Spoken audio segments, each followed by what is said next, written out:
نداء الحق صوت قد شجاني وبلغني الحق.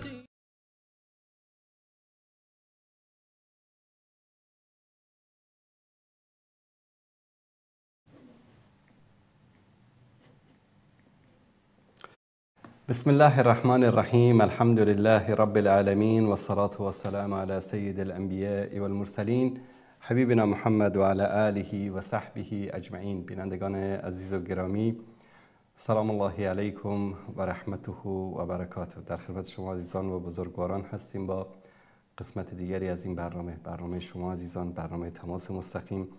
و همونطوری که میدانید در این برنامه سعی میکنیم که در مورد موضوعات مختلفی که در طول هفته به وقوع پیوسته و همچنین تماس‌های شما عزیزان را داشته باشیم و در مورد موضوعاتی که بحث و گفتگو میکنید انشاءالله صحبت میکنیم. امیدوار هستیم که این برنامه برای همه شما عزیزان مفید واقع بشه. همونطوری که در برنامه ها ذکر کردیم، از طریق شماره واتساپ برنامه که زیرنویس میشه میتونید تماس بگیرید و در برنامه شرکت بکنید و به طور مستقیم و زنده هم میتونید در برنامه شرکت داشته باشید. و در مورد اتفاقی که امروز افتاده و به اصطلاح موضوع بحث همه رسانه ها هست، انشاءالله در برنامه امروز صحبت خواهیم کرد در شروع، و آن اینکه حمله اسرائیل یا رژیم صهیونیستی به ایران. همونطوری که تا این لحظه عزیزان خبرها رو شاید دنبال کرده باشن، بعضی از مراکز نظامی و مراکز اتمی و همچنین بعضی از نقاط نظامی در شهرهای مختلف ایران بمباران شده و تعدادی هم کشته و زخمی شدن و همچنین بعضی از فرماندهان و سران لشکری و کشوری در ایران ترور شدن. به هر صورت اگر به یاد داشته باشید، قبل از ایام عید بود که چند دور مذاکرات بین ایران و آمریکا و اسرائیل در عمان برگزار شد و فکر میکنم سر تقسیم با هم دیگه نتونستن کنار بیان. همین شد که همدیگه رو گوشمالی میدن.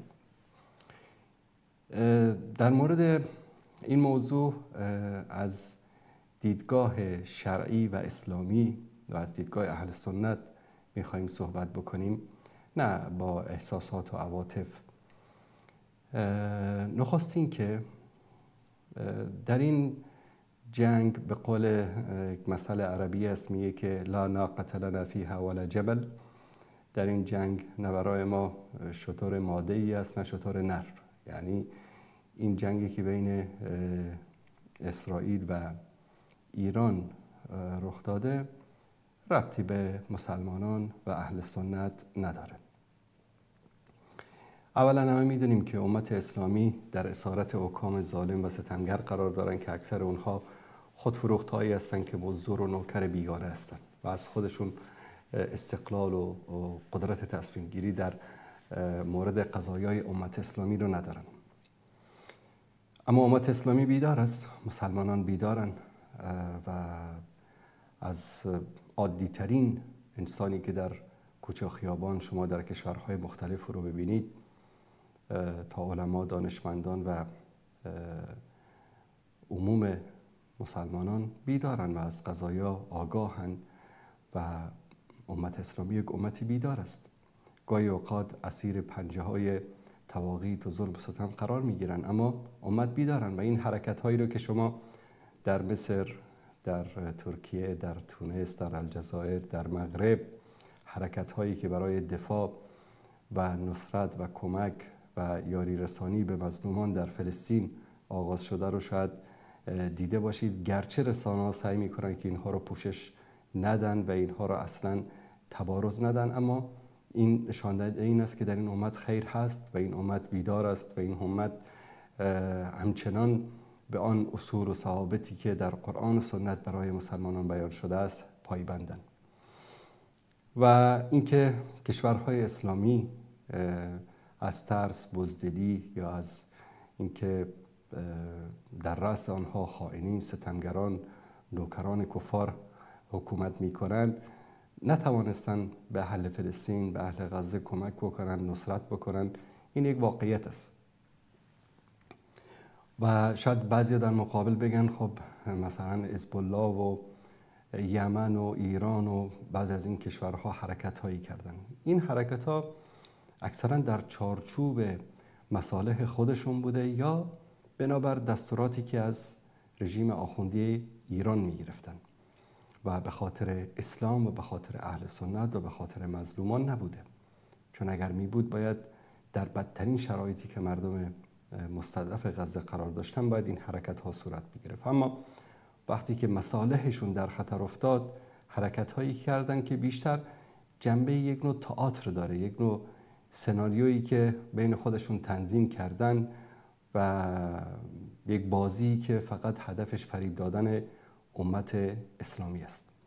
و دیدیم که وقتی هم که مصلحت رژیم آخوندی اقتضا می‌کرد که حزب الله رو بفروشن، فروختن، حوثی‌ها رو بفروشن، فروختن، بشار رو فروختن و قضیه فلسطین رو هم فروختن. اما چون یک کمی شاید پا از گلیم خودشون فراتر گذاشتن در سر میز مذاکرات، حالا آمریکا و اسرائیل میخواد که اینها رو یک گوشمالی بده. من امروز به یکی از دوستان سوال کرد که شما میگفتید که اسرائیل و اصطلاح ایران دشمن هم دیگر نیستن، دوست هم دیگر هستن، فلانن، اینا همش بازی است و تئاتر است و فلان. گفتم خب من هنوزم همین حرف رو میزنم. حالا ببین جنگ کردن. گفتم ببین تو به همراه برادر جنگ کردی، دعوا کردی؟ گفت آره. گاهی اوقات هم دیگر رو زدین؟ آره زدیم، گاهی اوقات چنان زدیم هم دیگر رو که در و داغون کردیم. خب گاهی اوقات قهرم کردید، روزها ماها شاید با هم دیگه حرف هم نزدید. گفت آره اتفاق افتاده. اما هیچ یک از شما دو نفر، دو برادر تصمیم گرفتید که هم دیگر رو نابود بکنید، بکشید؟ گفت هرگز امکان نداره. اما زدید دهن و دماغ طرف رو خون کردی. گفت آره خب این اتفاق میفته، دعوامون شده، اما هیچ وقت حاضر نمیشم برادرمو بکشم. دقیقاً همین مسئله بین ایران و اسرائیل است. نه اسرائیل میخواد ایران از بین ببره، نه ایران میخواد اسرائیل از بین ببره. اینا همه دستشون در یک کاسه است و در پشت پرده مصالحشون یکی است. دشمن موحدشان، تنها دشمن یهود و نصارا و روافض اهل سنت و مسلمانان موحد هستند. و به همین دلیل ما در مورد جنگ بین اسرائیل و بین ایران هیچ رأی و نظری نداریم. هیچ اصلا برامون مهم نیست. خدا کنه که گوشت هم دیگر رو بخورن. یک مسئله افغانی است، میگن گوشت خر و دندان سگ. گاهی اوقات دیدید سگا به جان خرها میفتن، در کسی که در داغ زندگی کردن شاید این صحنه رو زیاد دیده باشن. خب اینا هر دوتاشون دشمن ما هستن، دشمن اهل سنت و دشمن اسلام هستن. به جان هم دیگه افتادن. خداوند هر دوتاشون رو با هم دیگه مشغول بداره و اهل ایمان و اهل اسلام را سالم و غانم از بین اینها بیرون بکنه. چرا؟ چون که جنگ بین اینها یک جنگ ایدئولوژیک نیست، جنگ اعتقادی نیست. شما بگین یک طرف مثلا مسلمان ناب موحد تابع قرآن و سنت است و طرف دیگر کافر صهیونیست، نمیدونم اسرائیل خونخوار غاصب است. نه، جنگ ایدئولوژی نیست، جنگ اعتقادی نیست، جنگ مصالح است، جنگ مصلحت هاست. و تاریخ روافض از زمان به وجود آمدن این فرقه گمراه توسط عبدالله ابن سبع یهودی تا الان نشون داده که اینها همیشه در صف دشمنان اسلام قرار گرفتن و هیچ وقت هیچ حرکتی چه سیاسی چه نظامی به نفع اسلام نکردن. یعنی بعضی اوقات می‌بینیم بعضی از مسلمان‌ها، بعضی از اهل سنت، حتی بعضی از علما و دعوتگران ما معیار و میزان ولاورا در نظرشون گم شده، اصلاً قطب نماشون رو از دست دادن میزان ولا و برا در نزد اونها به جای اینکه توحید و عبادت الله سبحانه و تعالی باشد و شرک و توحید باشد، میزان و معیار در نزد اونها چی است؟ کی از فلسطین طرفداری میکنه، کی از فلسطین طرفداری نمیکنه. این مسئله درست است، فلسطین مظلوم هست، فلسطین باید کمک بشه، فلسطین باید نصرت بشه، ما کوتاهی کردیم، امت عاجز مانده و هر چقدر به این در این زمینه کم گفتیم. منتها آیا معیار ولا و برا فلسطین است که کسی که در کنار فلسطین قرار گرفت موحد و مسلمان واقعی است و کسی که قرار نگرفت کافر و مشرک و فلان و علان است؟ نه، این نیست. ببینید ما هیچ وقت کشورها، مناطق، انسانها، شخصیتها را نباید معیار قرار بدیم. چرا؟ چون مثلا احزاب فلسطین مثل حماس، جهاد اسلامی و غیره به خاطر مصلحت و بارها ما این را ذکر کردیم در کنار ایران قرار گرفتن و ایران به خاطر مصلحت در مواقعی به اینها کمک کرد. در مواقعی، همیشه نه، گاهی اوقات بهشون کمک کرده. آیا کمک کردن ایران سبب این میشه که ما ایران رو بیاریم در خانه موحدین و اهل ایمان و اهل توحید و یکتاپرستی و با اینها بلا داشته باشیم و با کسانی که دشمن ایران هستن براءت داشته باشیم؟ نه. معیار ولا و برا در قرآن و سنت واضح و آشکار است و اینها در طول تاریخ همیشه مثل یک غده سرطانی در بین مسلمان ها بودن. هیچ وقت در تاریخ اسلام روافض به مدت 1 ثانیه در کنار مسلمان ها در مقابل کفار قرار نگرفتن، الا گاهی که اگر مصلحتشون این رو اقتضا کرده و بعد از اینکه به مصلحتشون دستش رسی پیدا کردن، اولین کاری که کردن از پشت به مسلمان ها خنجر زدن. نمونهش افغانستان، نمونهش عراق، نمونهش سوریه، نمونهش یمن، نمونهش لبنان، نمونهش کشورهای آفریقایی، پاکستان. و کسی که اینا رو ندونه و خبر نداشته باشه باید کمی به عقلش فشار بیاره. در این شکی نیست که اهل سنت دشمن اول اسرائیل هست. این رژیم صهیونیستی اسرائیل دشمن درجه‌ای که اهل سنت هست، نه دشمن درجه‌ای که ایران، نه دشمن درجه‌ای که شیعیان، نه دشمن درجه‌ای که روافض. یعنی امروز اسرائیل اگر مناطق رو اشغال کرده، مناطق اهل سنت است. کسانی که امروز با اسرائیل درگیر هستند اهل سنتن. بیش از 80-90 سال سرزمین هایی که داره با ظلم و ستم و شکنجه و قتل و کشتار و زندان داره اداره میشه تحت سیطره و اشغال رژیم صهیونیستی، سرزمین های اهل سنت است و واضح و آشکار است که در طول جنگ ایران و عراق، چون یک طرف شیعه رافضی بود و طرف دیگر اکثریت اهل سنت بودن، به همین خاطر اسرائیل رو دیدیم که در کنار ایران قرار گرفت و ایران رو کمک کرد و فضایح اینا که تا دلتون بخواد واضح و آشکار است. پس ما در مقابل دو دشمن اهل سنت هستیم، یکیش رژیم آخوندی ایران و یکیش رژیم صهیونیستی اسرائیل. و حالا اگر ایران در این جنگ ببره و یا اسرائیل ببره، هر دوتاش به ضرر اهل سنت است، به نفع اهل سنت نیست. اسرائیل اگر این جنگ رو ببره طبیعتاً ظلم و ستم بر سرزمین‌های اشغالی و شاید پا فراتر از سرزمین‌های اشغالی بگذارن، یک مسئله واضح و آشکار است. و اگر ایران در این جنگ برنده باشه، طبیعتاً که باز همون هلال شیعی و نمیدونم توسعه طلبی های رژیم آخوندی در سرزمین های عربی و اسلامی دوباره ادامه خواهد داشت و بیشتر خواهد شد.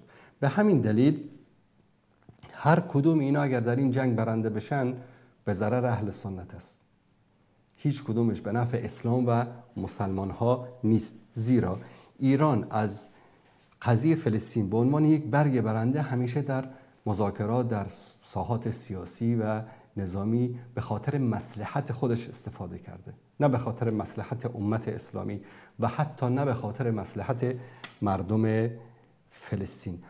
بله، هر دو طرف اگر به قدرت برسن، هر دو طرف اگر قوی باشن، هر دو طرف اگر سیطره پیدا بکنن، به اهل سنت رحم نمی کنن. دشمن لتجدن اشد الناس عداوة للذین آمنوا اليهود والذین اشركوا. الله متعال میگه، یعنی سخن الله سبحانه و تعالی دیگه هیچ شک و شبهه‌ای در اون نیست. میگه شما پیدا نمی کنید دشمنی شدیدتر برای مسلمانان موحد غیر از یهود و مشرکین. و این یک حقیقت و واقعیت قرآنی است. کسی اینو نمیتونه انکار بکنه. دشمنترین، شرورترین، ظالمترین دشمن برای موحدین کی است؟ برای مسلمانان کی است؟ یهود و روافض. و این در طول تاریخ ثابت شده. پس چه باید کرد؟ به نظر من حکام کشورهای اسلامی، چون دنیا در حال تغییر است و این احساسات و عواطف و غضب ملت رو و امت اسلامی رو نمیشه ساکت کرد، اینو نمیشه نابود کرد و این غضب یک روزی انفجار خواهد کرد. مانند مصر، مانند تونس، مانند سوریه، مصر، کشورهای مختلف، یک روزی این کینه و این احساسات و عواطف و این غضب مردمی تبدیل به طوفانی خواهد شد و ریشه شما را خواهد کند. بهتر این است که سر عقل بیایید، در کنار ملتتون وایستید، ملت‌ها را در آغوش بگیرید و به ندای حق گرایانه ملت‌ها لبیک بگید و دست از این ذلت و خواری بردارید. چون این دنیا، در این دنیا قانون حاکم قانون جهانی، قانون سازمان ملل، قانون حقوق بشر، قانونی که امروز به نام به اصطلاح نظام‌های بین‌المللی در دنیا حاکم است، قانون جنگل است. هر کس که قدرتمند است او حاکم است. هر کس که قدرتمند است حرف اول رو میزنه. کسی که ضعیف است محکوم به شکست است، محکوم به ذلت است، محکوم به خواری است و این یک واقعیت است. ثانیاً این یک انتقام الهی است از نظام ایران. شما فکر میکنید که آه مظلومان در سوریه، در عراق، در افغانستان، در کشورهای مختلف اینها فراموش میشه؟ هرگز فراموش نمیشه. الله سبحانه و تعالی هرگز آه مظلومی رو نادیده نمیگیره و الله سبحانه و تعالی بندگان مظلومش رو کمک و یاری میکنه، ولو بعد حین، ولو بعد از مدتی، شاید 1 سال، 2 سال، 10 سال، 20 سال، اما یک روزی چنان انتقام سختی میگیره، اخذ عزیز المقتدر، الله سبحانه و تعالی چنان محکم و چنان سخت میگیره اینها رو، چنان حاکمانه اینها رو میگیره که دیگه هیچ راه فراری نخواهند داشت و انتقام الله سبحانه و تعالی سخت است. امروز این کسایی که امروز کشته شدن، دست اینها تا آرنج به خون کودکان مظلوم سوریه و عراق و اهل سنت آغشته بود.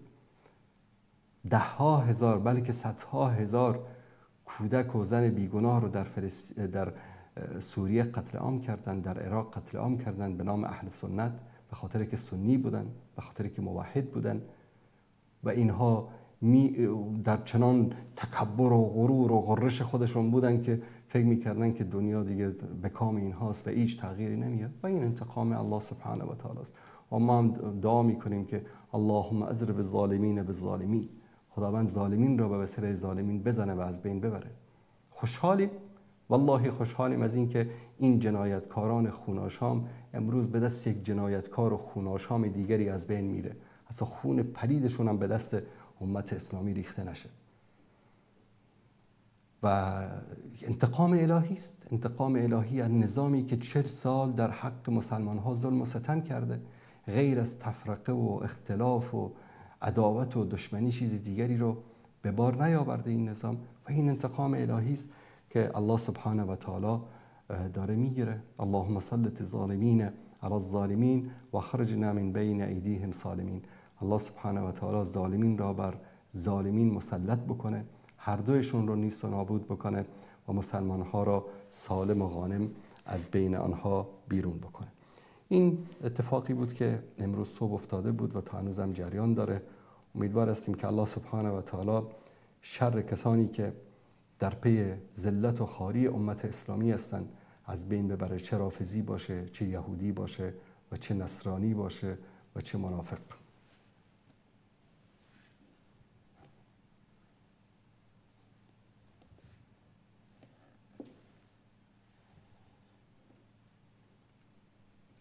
بیننده عزیز سلام علیکم، بفرمایید. سلام علیکم. علیکم السلام و رحمت الله و برکاته. محمد سلامت باشید برادر عزیز، بفرمایید. بخشش در سوال داشتیم درباره یعنی چیز بسنیم طلاق. بله. آخر ما از تاجیکستان هستیم. وقتی که بین زن و شوهر یگان مناظره میشه چی میشه؟ میگی ببرو برای خانه مادر رو تو در کار نیستی، همین میگن که هیچ خیلی میشه. اگر منظورش از این باشه که برو خانه مادرت، این که طلاق هستی، طلاق میشه. اگر نه منظورش این باشه که برو مدتی نمیخوام تو رو ببینم، میخوام با تو قرب بکنم، نمیخوام در کنار من باشی، هدفش هجر باشه، دور بودن در فراش باشه، در اون صورت طلاق نمیشه. مقصد نه که برای پیشم نبینم که بخی برای خانه مادر رو میگه هم خیر ببینید این سخنانی است که در اون شبهه است. یک میگن که ثلاثهن جدهن جد و هزلهن جد، سه چیز هست که شوخیش هم شوخی، جدیش هم شوخی است. متوجه شدید؟ یکی از این سه چیز چی است؟ طلاق است.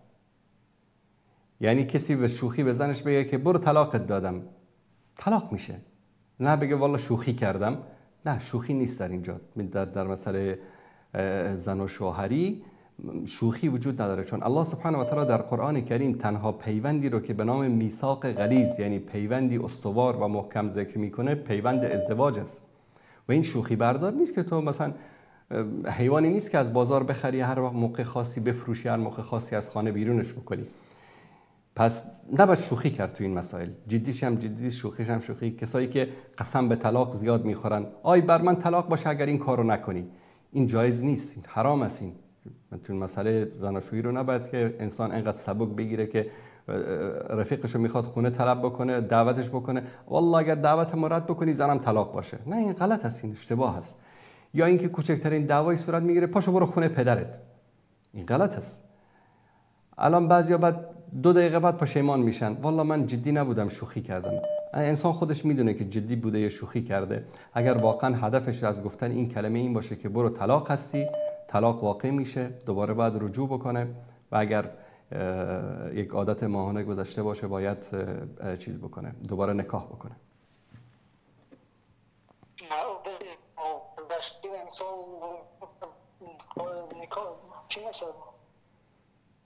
بله؟ سخن بود دستش مخفیات هم خیلی فهمه نمیدونم باری بسیش طلاق میگفتن این بودن رفتن میگیرن چی باید میشه؟ نکاح کردنشون در کاره؟ بله، نکاح در کار است. اگر که مثلا یک دوره عادت ماهیانه گذشته باشه، دوباره از سر 2 تا شاهد مهر جدید نکاح باید بکنن.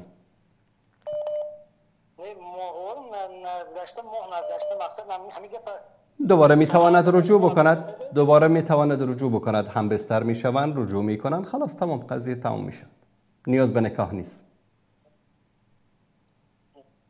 اگر نکاح طلاق باینی و رجعی چی خیلی مباشرن شما میفهمون؟ ببینید طلاق این است. ببینید یکی طلاق بدعی است. طلاق بدعی این است که انسان در اوقاتی که ممنوع است در اون موقع طلاق بده، مثلا در وقتی که باردار باشه، در وقت نفاس باشه، در وقت حیض باشه، عادت ماهانه باشه، این در این موقع طلاق دادن طلاق‌های مکروه است، جایز نیست. یکی طلاق این است که دوباره میتواند رجوع بکند، طلاق رجعی است که میتواند رجوع بکنه. این است که مثلا امروز طلاق داد، هنوز در داخل یک طهر است، درست است، زن پاک است، عادت ماهیانه نیست، وقتی که با او هم بستر می شود خلاص نیاز به نکاح نیست، همین هم بستر شدن رجوع کردن است. متوجه شدید؟ اما اگر یک عادت ماهیانه گذشت و رجوع نکرد، بعد از اون باید دوباره با مهر جدید 2 تا شاهد دوباره نکاح بکند. زنده باشید. تشکر از شما برادر عزیز. بخشش 1 دقیقه دیگه بفرمایید. وقتی که با مثال در حالت میشه او دیگه مثال چی هسته همین از دهن مرد میبره که من جوابی تو دادم گفته و زن نمیفهمه، شاهد نیستن، زن میگه من فهمیدگی نیستم همیرا ای دهنی سخنی ای زبانی مرد برآمدگی ایش هم میگه که مقصد زن بله اصل در طلاق دادن مرد است، در زن خل است. زن که اگر طلاق بگیره بهش میگن خل. در طلاق دادن طرف مرد است، یعنی مرد اگر هدفش طلاق دادن باشه، چه زن فهمیده باشه چه نفهمیده باشه، طلاق واقع شده.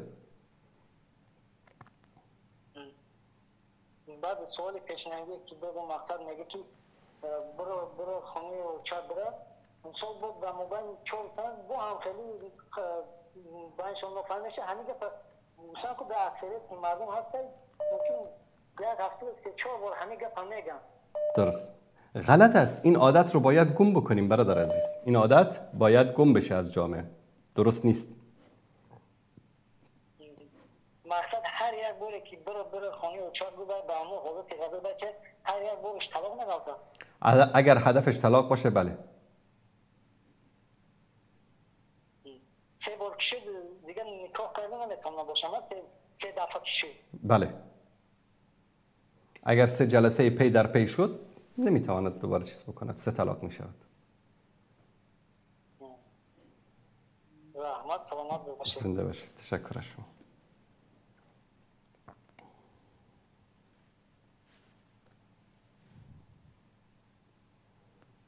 بیننده عزیز سلام علیکم، بفرمایید. سلام علیکم و رحمت الله و برکاته. خسته نباشید استاد انصاری عزیز. سلامت باشید. بارک الله فیکم. ممنون. سلامت باشید.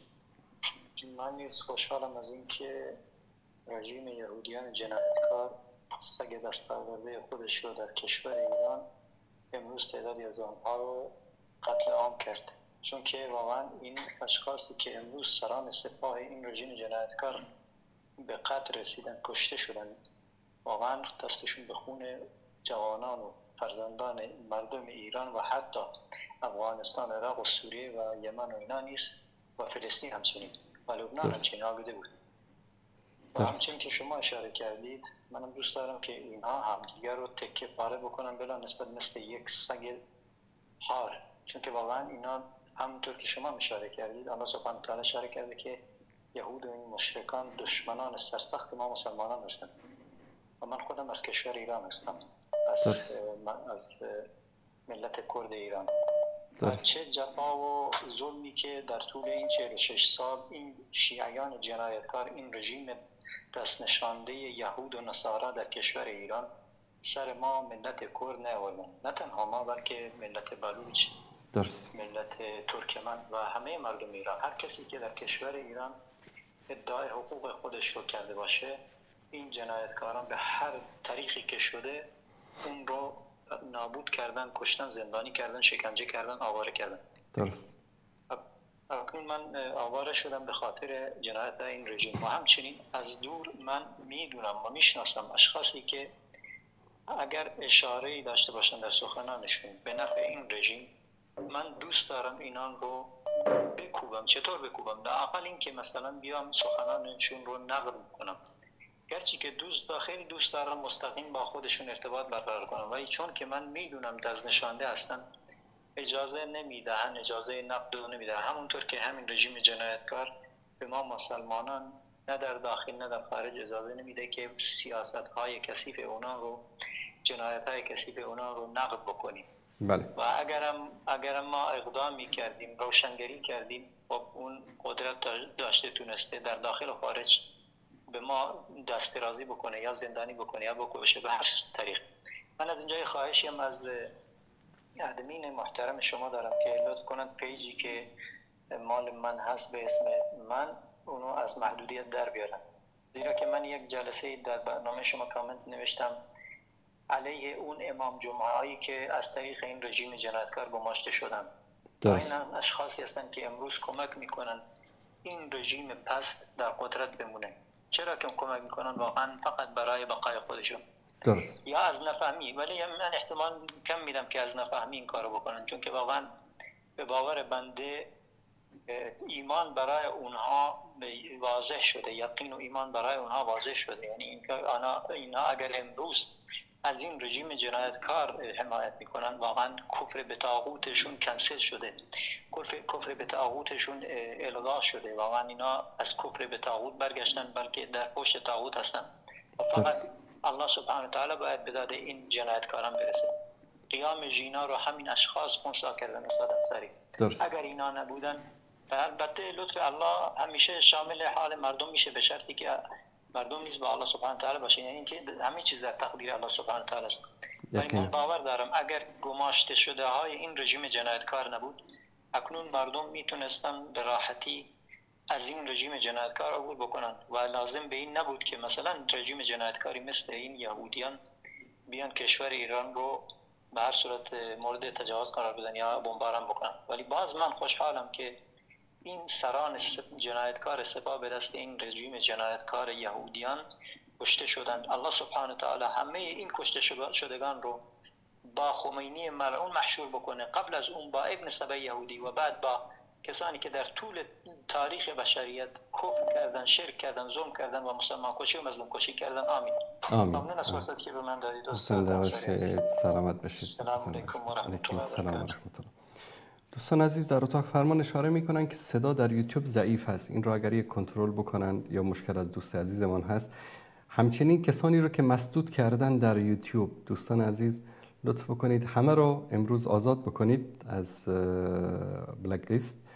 باز اگر کسی توهین کرد و اهانت کرد دوباره میبندیم، چون من نمیدونم این برادر عزیزمون رو چرا مسدود کردن، شاید اشتباهی صورت گرفته باشه، گاهی اوقات در وقت مسدود کردن اشتباهی کلیک کردن رو اسم شما.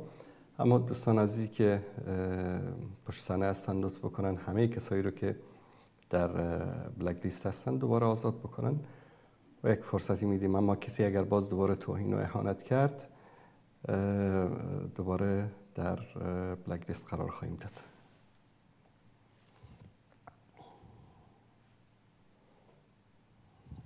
بیننده عزیز سلام علیکم. السلام علیکم و رحمت الله و برکاته. علیکم السلام و رحمت الله و برکاته. استاد عزیز انشالله که صحتمند باشین. سلامت باشید. اول خب موضوعی که امروز در رخ داده قسم شما و دوستای دیگه که یادآوری کرده، من خواستم استاد یک چیز در این موضوع پرسان بکنم از شما، بپرسم که کسایی که بیگناه هستن چون افغانای ما و شما و خود اهل مردم ایرانی که اهل سنت هستن به شهرها زندگی میکنن، خداوند شهادت اینا رو قبول بکنن، چون بغیر از این نظامی های اینها مردم عام هم با شهادت رسیده. همونطور است استاد؟ بله، کسایی که از مردم عام ولو از شیعیان باشند غیر نظامی هستند، در این مسائل شرکت ندارند، یعنی و این مسائل اصلا برای این بیچاره‌ها مهم نیست، خودشون گرفتار مشکلات و رنج و سختی‌های زندگی هستند در سایه این رژیم منحوس، اونها ما هیچ وقت به زخمی شدنشون، به کشته شدنشون راضی نیستیم، خوشحال نمیشیم.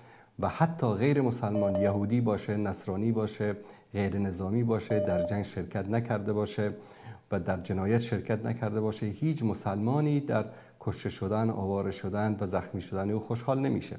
همونطوری که فرمودید برادران موحد ما، مؤمنین، مسلمانان واقعی، چه شیعه باشند چه سنی باشند، از هر گروه و فرقه‌ای که باشند در داخل ایران، الله سبحانه و تعالی کسایی که کشته شدن شهادتشون رو قبول بکنه، الله سبحانه و تعالی در زمره شهدا قرار بده و به بازماندگانشون صبر جمیل عطا بکنه. و سبب همه این مصیبت ها همین نظام ها هستن متاسفانه. بله برادر عزیز. بله دقیقاً، چون هفته که گذشت استاد یکی از خواهران افغان ما را به بسیار فجیع ترین حالات کشته شده بود و سرش بریده بودن، گوشهایشان بریده بودن، در شبکه‌های اجتماعی خیلی سرصدایی را برپا کردن. دقیقاً این مشتی نمونه از خربار از جنایت‌های بسیار بزرگتر از این هم صورت گرفته برادر است. و استاد عزیز یک سوال دارم در مورد یک موضوع است، یک به اصطلاح عامیانه افغانی یک نامزدی صورت گرفته بین دو فامیل. درست. در این نامزدی مهر تعیین نشده اما ایجاب قبول صورت گرفته، شاهده آمده.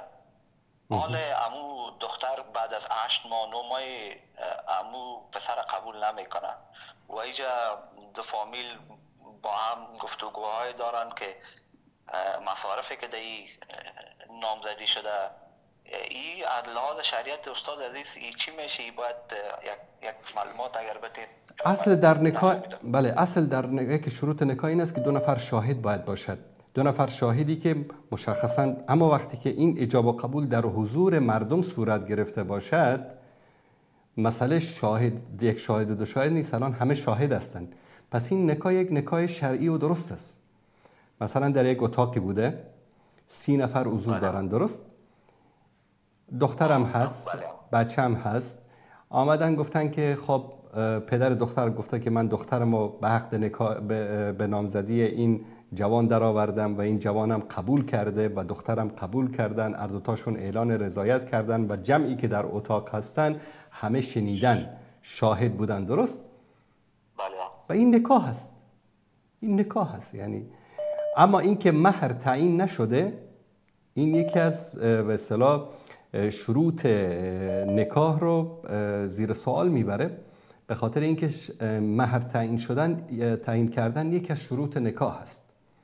علی کل حال این یک نقصی در نکاح وجود داره، اما وقتی که ایجاب و قبول صورت گرفته باشه حتما در مورد مهر و این چیزام صحبت کردن، اما داد و گرفتی صورت نگرفته. درست است؟ نگرفته.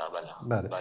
داد و گرفتی که حالا استاد بله. ای اگر جدایی صورت بگیره، اونا فامیل پسر میگن ما مصارف که انجام دادیم اونا رو باید بعد بر ما برگردانین.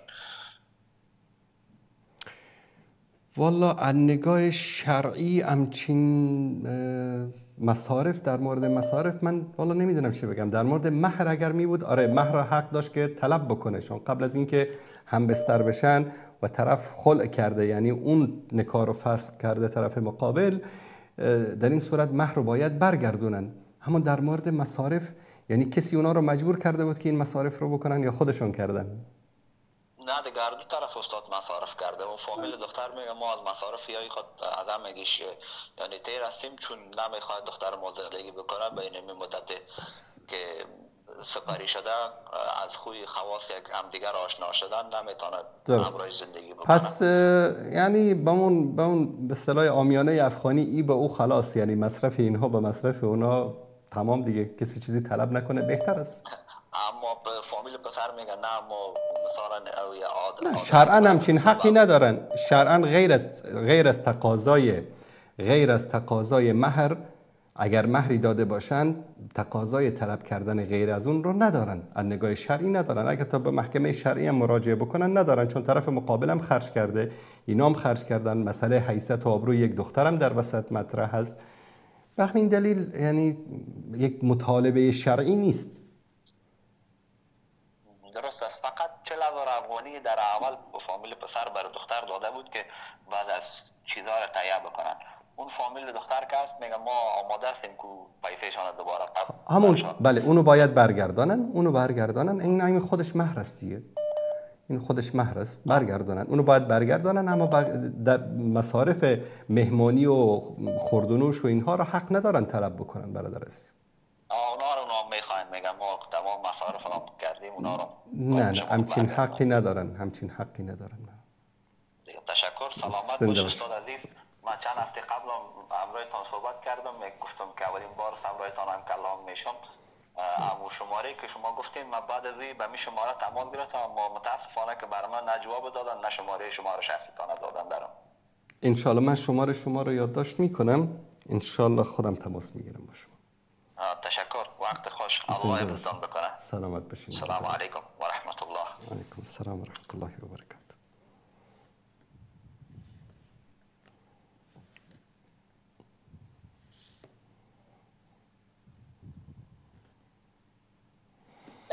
بیننده عزیز سلام علیکم، بفرمایید. السلام علیکم و رحمت الله و برکاته. علیکم السلام و رحمت الله و برکاته.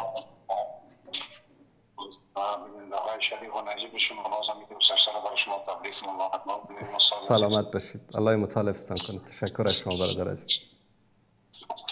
آمدیم که ما 20 سال قبل 18 سال قبل که این شبکه‌های دعوتی، شبکه‌های توحیدی بگه شما مدین وظیفه‌تان اجرا که انجام داده، الان متعال شاهد احوال از میبینم که از متعی دل و صدق دل و از راستی و صداقت ایمانداری در دینتان ادا کنی و رمافظ گفته که مردم زد نکنی.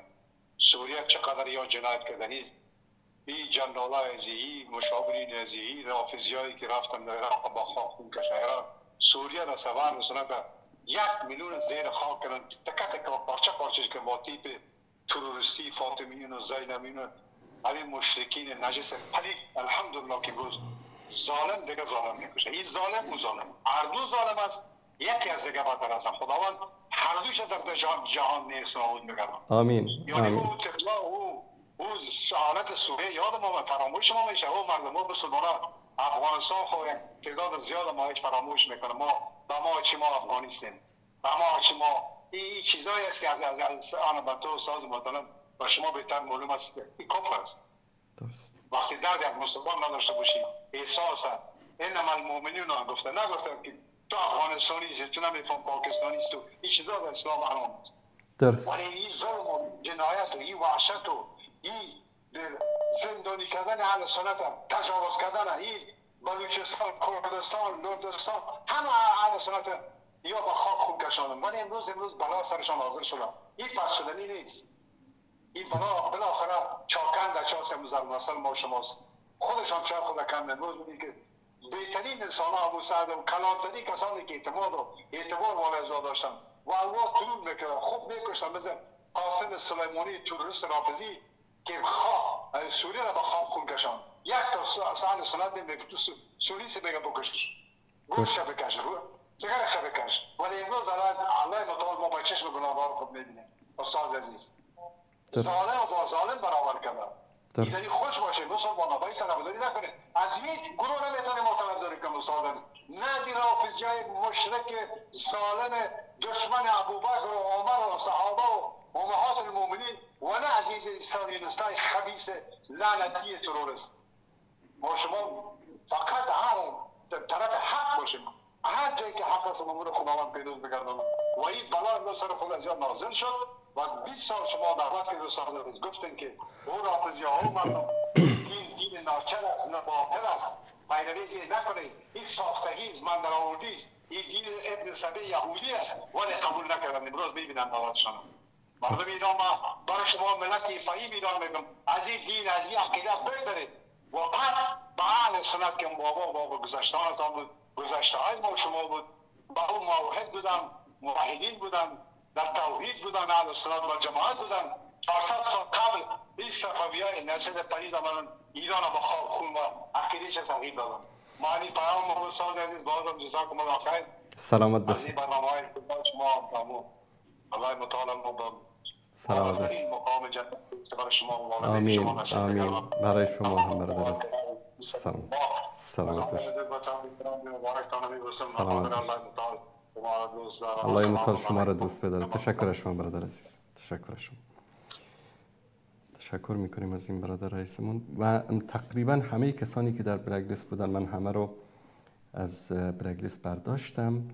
امیدواریم که دوستان آداب و اخلاق رو در انجمن و در کامنت گذاشتن مراعات بکنن که دیگه مجبور نشیم کسی رو بلاک بکنیم و از عزیزانی که به طور اشتباهی دوستان مسدود کرده بودن از کانال از اونها معذرت خواهی میکنیم.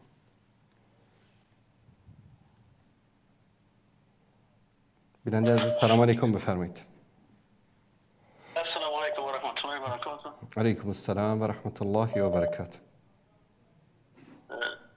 من برادر مرجان افغان هستم. انشاءالله صحت سلامت باشین جور باشین. سلامت باشین برادر عزیز.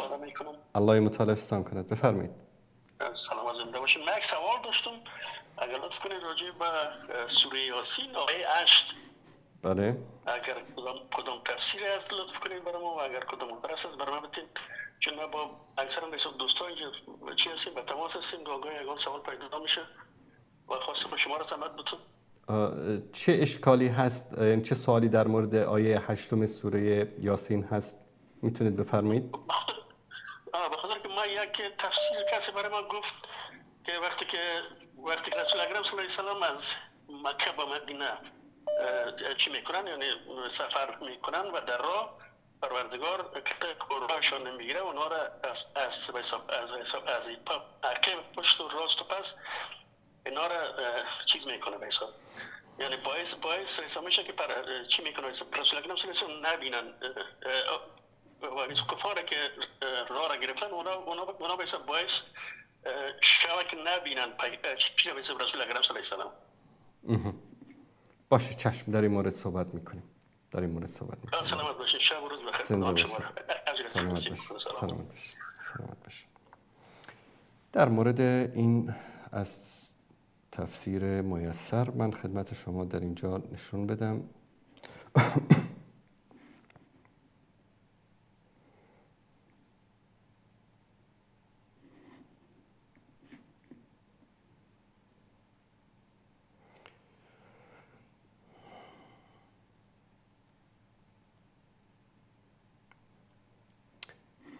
تفسیر دقیقی که علما کردن از این آیه این است که دوستان اگر نشون بدن و جعلنا من امام الكافرین سدا و ورائهم سدا، یعنی ما قرار دادیم در پیش روی کافران و در پشت سر کافران سدی را، فهم به منزلت من سد طریقه من بین یدیه و من خلفه، و مانند کسی است که راه پس و پیش برای او بسته شده باشد.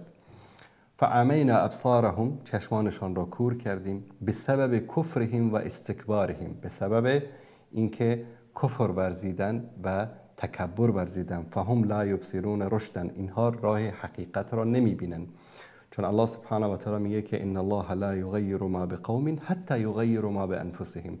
انسانی که در دلش طلب هدایت نداشته باشه، در جستجوی هدایت نباشه، در کفر و طغیان و تکبر باشه، الله سبحانه و تعالی میگه پس و پیش، یعنی جلو و عقب او رو کلا میبندیم که هیچ راه رستگاری رو پیدا نکنه. ولا یهتدون، و نه هدایت شوند. و کل من قاتل دعوت الاسلام بالاعراض والعناد، و کسی که با دعوت اسلامی با عناد، یعنی با کسی که به اصطلاح یک چیز حق رو نمیپذیره، بهش میگن آدم عنید، یعنی کسی که لجباز هست، الله سبحانه و تعالی او رو هدایت نمیکنه. و کسی که روی گردان است، الله سبحانه و تعالی او رو هدایت نمیکنه. فهو حقیق به هذا العقاب، این حق آنهاست که این گونه از طرف الله سبحانه و تعالی اینها چه بشن؟ به این عقوبت دچار بشن. این تفسیر دقیق و صحیح از این آیه است و یعنی شاید علمای دیگری که به اصطلاح تفاسیر مختلفی از این آیه داشته باشن و من اینجا برای شما در تفسیر ابن کثیرم بیارم. قول مجاهد است، دوستان اگر نشان بدن. قال مجاهد عن الحق، کسانی که از حق روی گردان شدن. و من خلفهم صدا، قال مجاهد عن الحق فهم يترددون. و قال قتاده فی ضلالات، در ضلالت و گمراهی خود سرگردان هستند. فاخشیناهم ای اخشینا ابصارهم عن الحق، یعنی چشمانشان را پوشاندیم بر حق. فهم لا یبصرون ای لا ینتفعون بخیر ولا یهتدون الیه، اینها نه از خیر بهره میبرند و نه به سوی خیر هدایت مییابند. و ابن جریر از ابن عباس رضی الله تعالی عنهما روایت میکنه که فاخشیناهم بالعین المحمله من العشاء و هو داء فی العین، یک نوع مرضی است که در چشم، پرده‌ای در چشم میاد، اشاره به اون است. و قال عبدالرحمن بن زید بن اسلم جعل الله هذا السد بینهم و بین الاسلام والایمان، الله سبحانه و تعالی این سد را بین آنها و بین اسلام قرار داد. فهم لا یخلصون الیه، که اینها نمیتوانند راهیاب شوند به طرف اسلام. و قرأ ان الذين حقت عليهم كلمه ربك لا يؤمنون ولو جاءتهم كل آیه حتى يروا العذاب الالم، که در سوره یونس آیه 96 و 97. در اینجا یعنی هیچ ذکری از اون مسئله‌ای که شما بیان کردین نیست، همچین مسئله‌ای. و بله، یک روایتی هم در اینجا ذکر میکنن که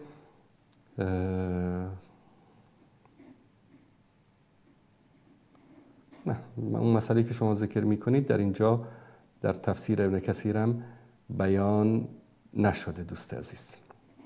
پس آنچه که فرمودید شاید در روایت های ضعیفی در بعضی از تفاسیر ذکر شده باشه، اما تفسیر دقیق و صحیح این مطلبی که شما فرمودید نیست، بلکه کسی که انسان لجباز باشه، روی گردان از هدایت الهی باشه، الله سبحانه و تعالی راه پس و پیش او را میبندد که نه به اسلام راهیاب میشود و نه هدایت مییابد. شاید بعضیا بگن که خب پس سبب گمراهی بعضی انسان ها الله سبحانه و تعالی شده.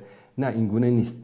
ببینید، یکی هست در درونش طالب هدایت است، از این وضعیتی که مثلا در کفر و شرک و گمراهی و ظلم و ستمی که زندگی میکنه راضی نیست، همیشه یک ندایی در درونش او رو به طرف یک فلاح و رستگاری صدا میکنه. از این ندا ما در دین به عنوان ندای فطرت، ندای ایمان، ندای اون فطرتی که الله سبحانه و تعالی انسانها رو در روز ازل آفریده است، ما به عنوان ندای فطرت، ندای اون ایمان درونی که در وجود همه انسانها وجود دارد، از اون به اصطلاح تمثیل میکنیم در اینجا. در غرب و در بعضی از جوامع در نزد ملحدین اینا چی میگن؟ وجدان. والا وجدانش بیدار است و وجدانش بهش اجازه نداد و وجدانش به اصطلاح عذاب میکشه و فلان.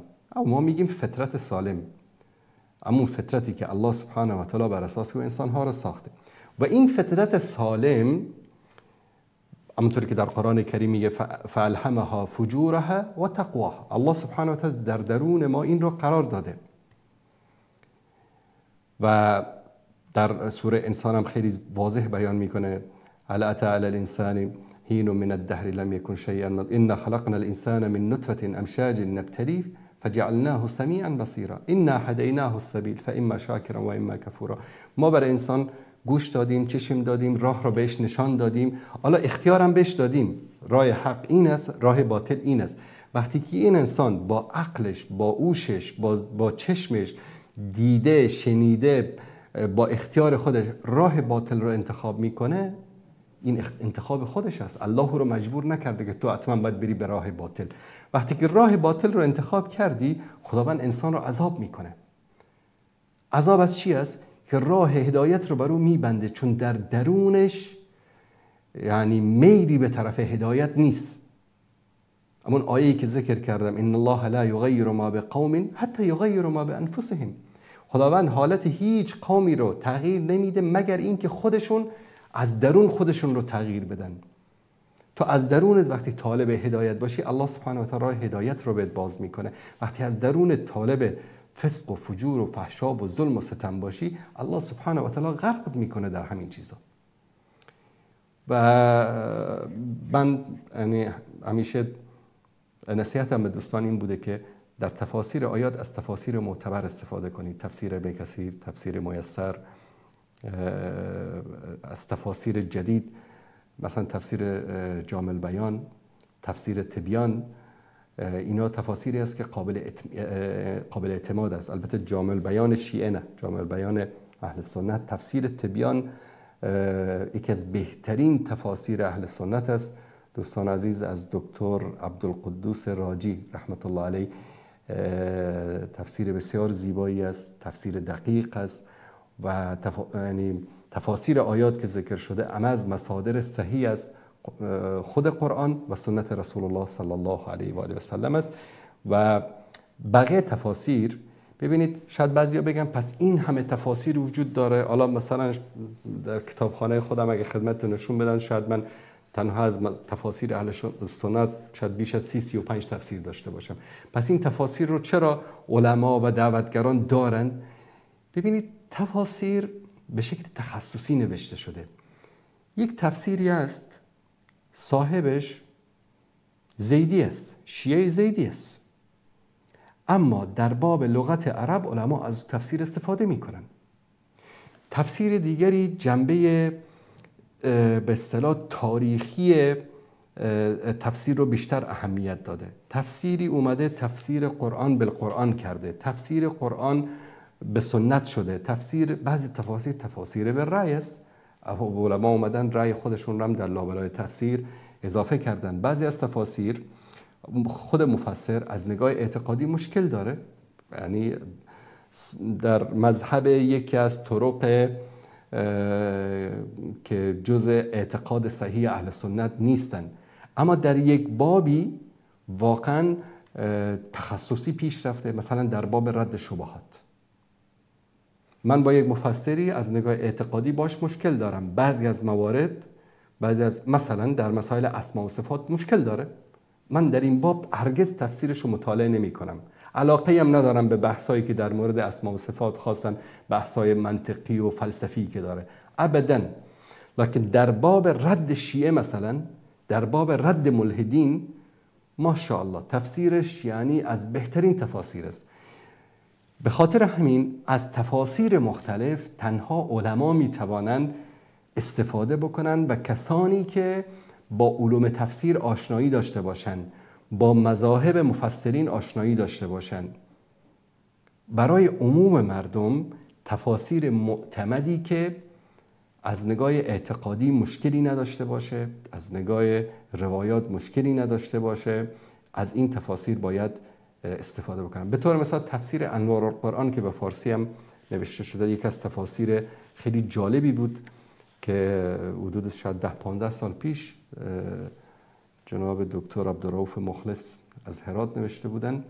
جدیداً اطلاع پیدا کردم، چون یکی از مشکلاتی که این تفسیر داشت این بود که استخراج نشده بود، روایات ذکر شده بود، مصدر روایات، منبع روایات ذکر نشده بود. جدیداً شنیدم که جناب استاد مخلص این تفسیر رو با لباس جدیدی آماده کردن و این احادیث و روایاتی که در تفسیرشون ذکر شده بود استخراج شده و این کار بسیار نیکویی است. به خاطر چی اینو خدمت شما از اون بیان میکنم که مفسر وقتی که یک روایتی رو ذکر میکنه در ذیل تفسیری یک آیتی، باید منبعش رو ذکر بکنه. منبع به ما چه کمک میکنه؟ مثلا چی میگه؟ میگه این حدیث رو ابن ابی شیبه در مسندش روایت کرده، شماره فلان. مستقیما ما میریم در مسند ابن ابی شیبه، میبینیم که این روایت از چه اعتباری برخوردار است. علمای حدیث در مورد این روایت چی گفتن؟ آیا این روایت صحیح است؟ ضعیف است؟ مرسل است؟ مکذوب است؟ این به ما کمک میکنه که وجود منبع و متاسفانه خیلی از تفاسیر که وجود داره استخراج نشده. حتی خود اون مفسرین شاید در اون زمان احتیاجی به این نبوده که یعنی استخراج بکنن احادیث رو، یا اصلا شاید مثلا آماده نبوده در اون موقع. اما الان الحمدلله امت اسلامی مشکل رو ندارن و خیلی راحت میتونید شما یک روایتی رو بزنید در یک برنامه سرچ بکنید و از صحت و سقم روایت متأکد بشید.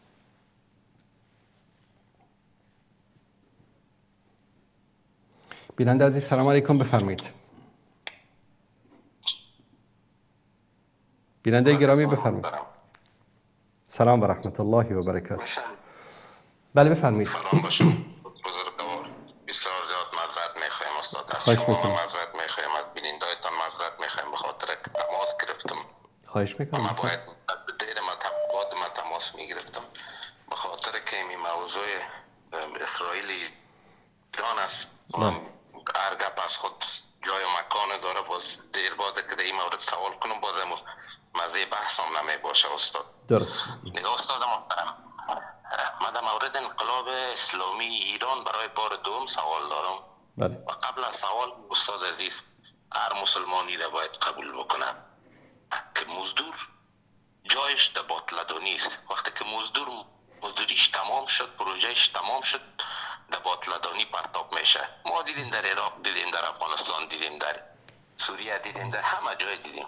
رژیم مزدور جنایتکار ایران هم ممکن است که پروژه تمام شده باشه و حالا وقتش رسیده که اینها را در باطلدانی بندازن. هنوز زاینده رژیم جمهوری اسلامی ایران وارد عمل نشده که ممکن است وارد عمل شود، یا فردا یا یک ماه بعد یا 2 ماه بعد یا 1 سال بعد و بالاخره وارد میشه اینا را مندازه در باطلدانی.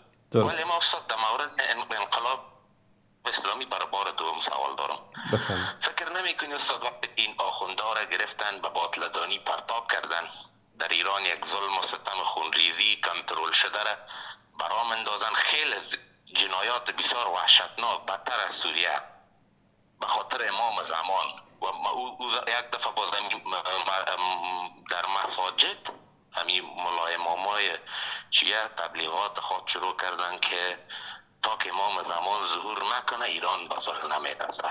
همین تبلیغات از خان مردم درگیر میکنن. باز یک دفعه ببینی که امام زمان از فرانسه در یک طیاره بشینه به این یک نفر جور کنن به نام امام زمان در یک طیاره سوارش کنن، یا از فرانسه یا از بریتانیا یا از آلمان، خب از این کشورهای غربی بیاید. شما استاد به می فکر نمیکنی که همچین یک اتفاقی خواهد افتید؟ چون بعید نیست از این دشمنا. همچین یک اتفاقی یک بار افتاد در سال 1357. خمینی رو از فرانسه مگه نیاوردن؟ بله استاد، اما این دفعه فکر نمیکنی یک نفر به نام امام زمان وجود نداره؟ هر چیزی از اینها ممکن است. الان ببینید شما در فقه شیعه اصلا بعد از غیبت کبرا، بعد از اینکه نواب یک زمانی غیبت صغرا بود، نه که امام زمان 4 تا نائب داشت و این 4 تا نائب به اصطلاح سخنان امام زمان را با مردم میرساندن.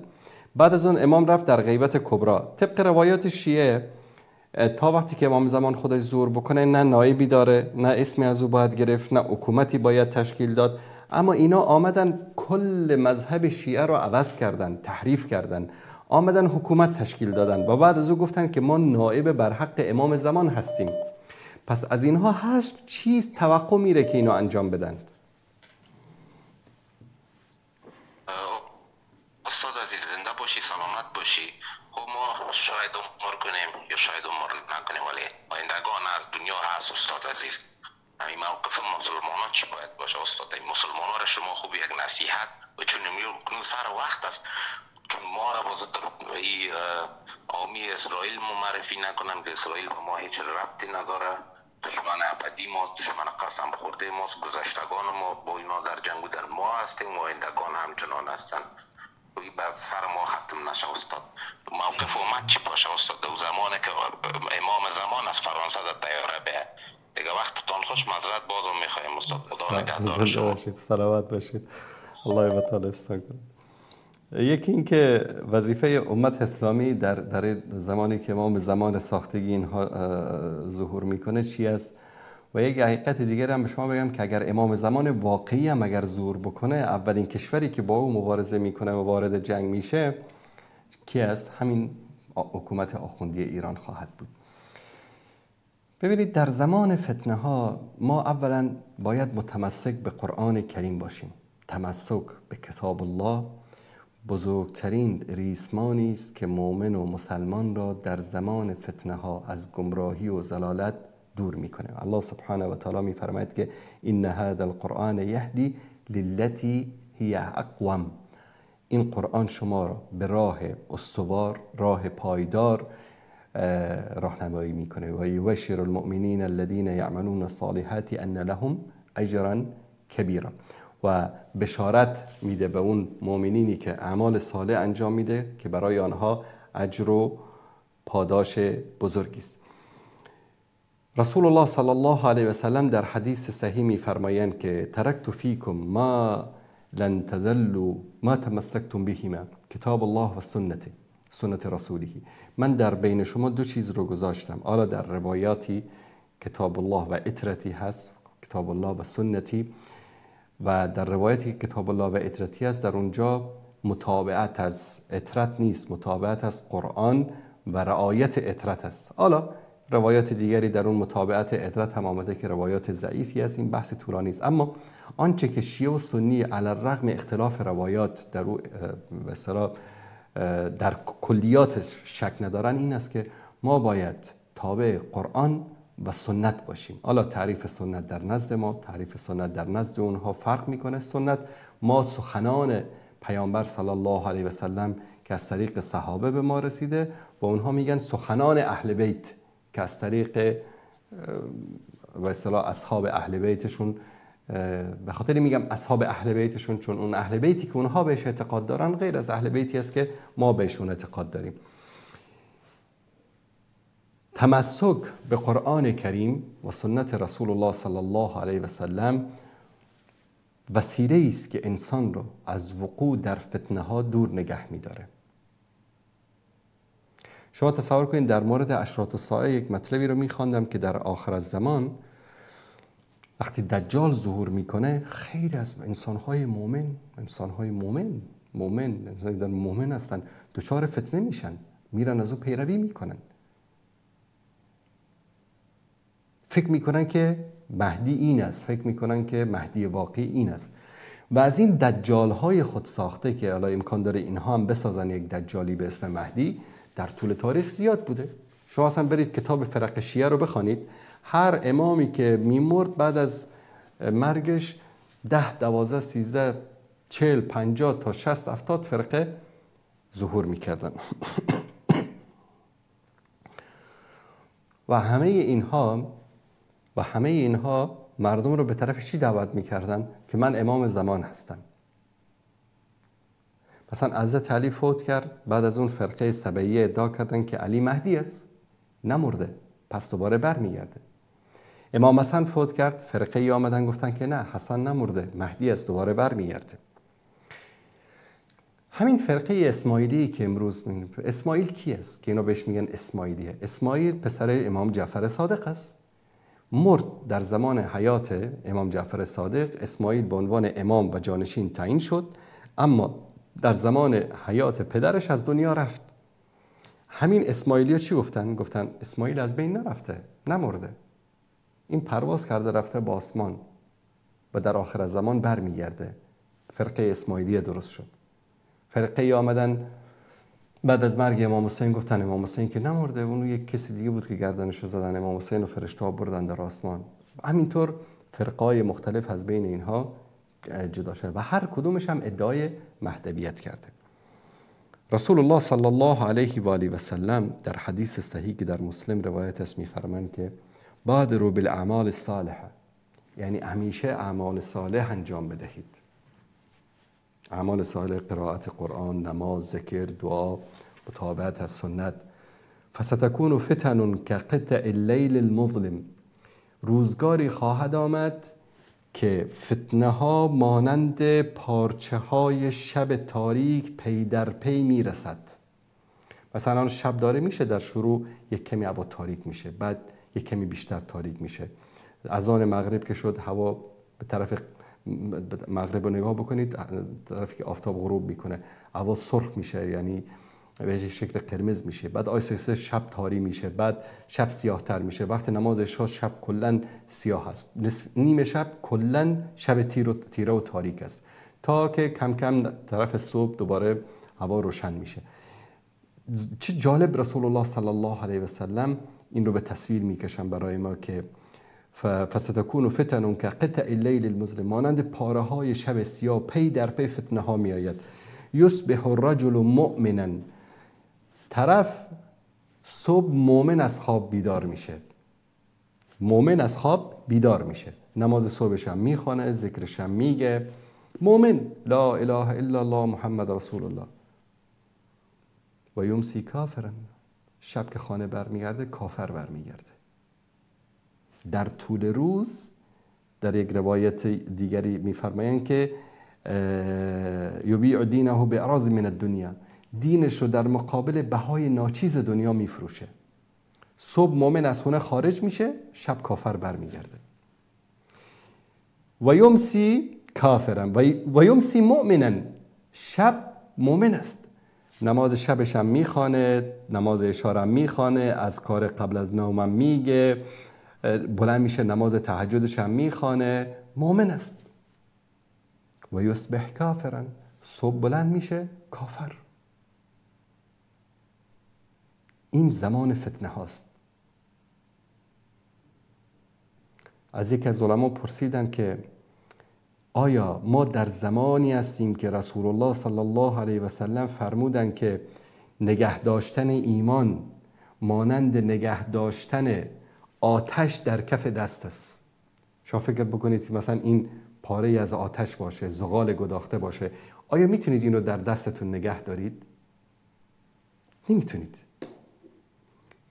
پیامبر صلی الله علیه و سلم در حدیث دیگری میفرمایند که در آخر الزمان روزگاری میآید، زمانی میآید که انسان مؤمن ایمانش رو در دستش طوری نگه میداره انگار که آتش رو در دستش نگه داشته، یعنی سخت میشه. این کنایه از این است که ایمان نگه داشتن سخت است.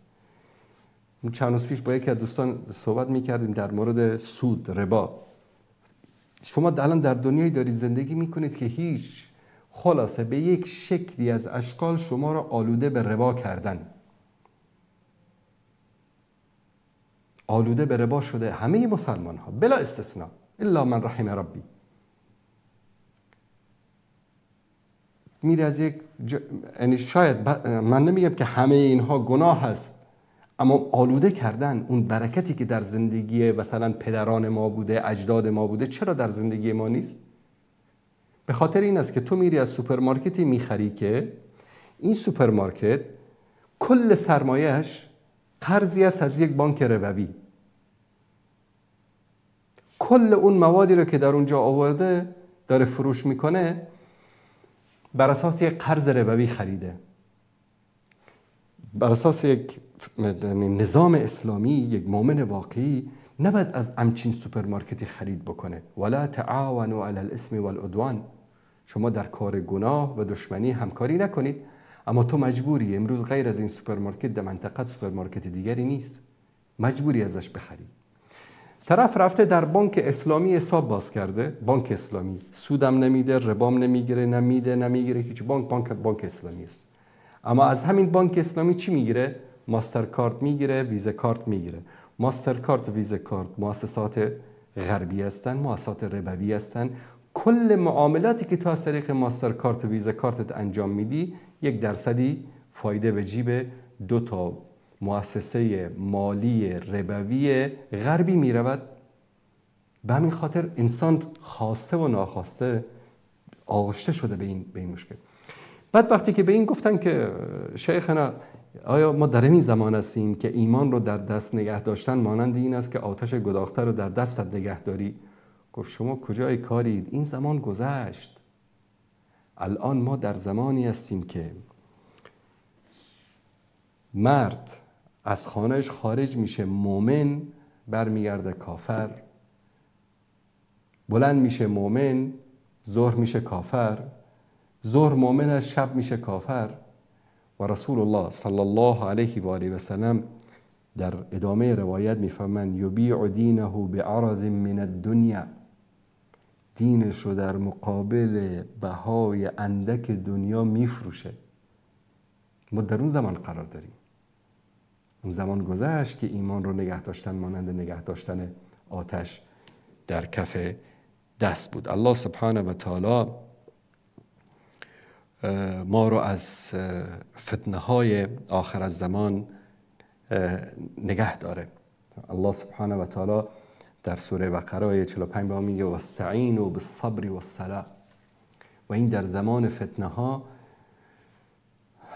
بزرگترین وسیله است که انسان رو از وقوع و از افتادن در فتنه ها نگه داره. صبر کردن در مقابل شهوات، صبر کردن در مقابل ملذات دنیا. الان میری در یک بانکی حساب باز میکنی، 3 روز بعد برات کردیت کارت میفرسته در خونت، نمیدونم 10,000 20,000 میتونی که کردیت بگیری از بانک. صبر کردن در مقابل این ایمان میخواد. و چه بسیارن کسایی که کمی مشکلات که گرفتار شدن میرن و مجبوریم دیگه بریم از اون کردیت بگیریم، بعد نمیتونن پرداخت بکنن. 10%، 15%، 5%، ولو 1% سود میاد سرش، تا میخواد که این سود رو با اصل پول بپردازه یک مشکل دیگری پیش میاد، مجبور میشه دیگه قرض بگیره، دیگه غرق شد رفت. و امام مالک رحمت الله علیه امروز یک مطلبی رو یکی از دوستان برای من فرستاد، خواست که این رو براش ترجمه بکنم. من خدمت شما عزیزان این رو نشون بدم. امام مالک رحمت الله علیه میفرماید اینی تصفحت کتاب الله و سنت نبیه. من گشتم سنت پیامبر رو و کتاب الله رو. فلم ارى شیئا اشر من الربا. شرورتر از ربا هیچ چیزی را ندیدم. لأن الله اذن فیه بالحرب. که الله سبحانه و تعالی کسی که رباخوار است با اونها اعلان جنگ میکنه. یه ترجمه دقیق این روایت امام مالک چی است که من اینو ترجمه کردم برای این دوستمون. من کتاب الله و سنت پیامبرش را بررسی کردم و هیچ چیزی را شرورتر و زیانبارتر از ربا نیافتم، چرا که الله متعال با رباخواران اعلان جنگ فرموده است. و امروز متاسفانه به شکلی از اشکال ما مسلمان ها آغشته شدیم، چه خواسته چه نخواسته، و این از جمله فتنه های آخر الزمان است که الله سبحانه و تعالی همه ما رو از شر این فتنه ها نجات بدهد. بیننده گرامی سلام علیکم، بفرمایید. علیکم السلام و رحمت الله و برکاته.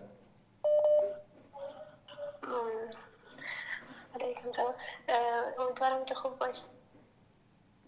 سلامت باشید، بفرمایید. دو تا سوال داشتم و بفرمایید. اگه اجازه. اولین سوالم این است که یک دختر از طرف مجازی با یک بچه آشنا میشه، باز پیش فامیلش میره، مثلا به خاطر خواستگاری میگه که نامزد شوم کتش بشناسمش. باز کتش میخواست، مثلا مقصدش به خاطر نامزدی است، مگم پدرش او را نامزد نمیکنه، مثلا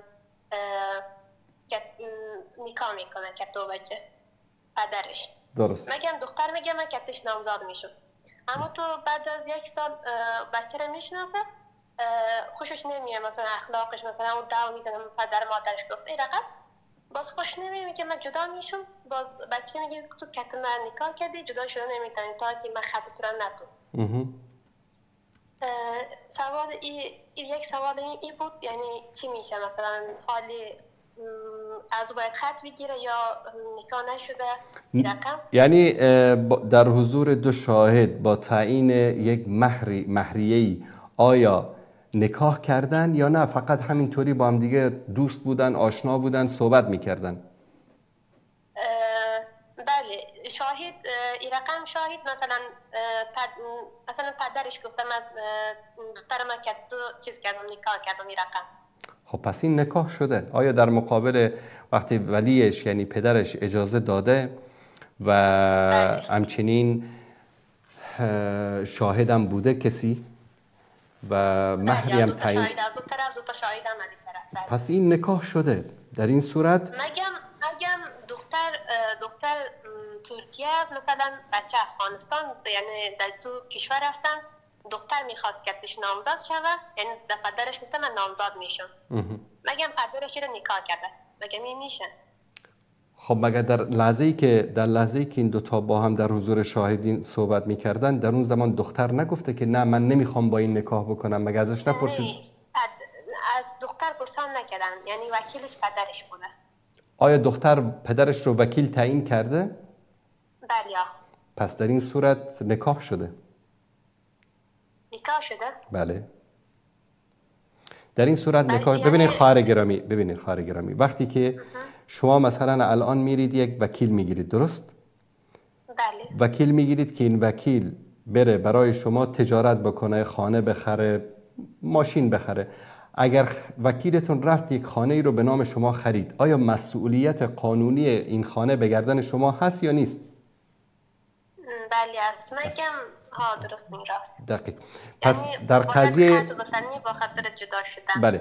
الان بعضی از مردا از این قضیه سوء استفاده میکنن. الان بعد از مدتی اینا با همدیگه صحبت کردن، دیدن که اخلاقشون، رفتارشون با همدیگه جور در نمیاد، میخوان از همدیگر جدا شوند.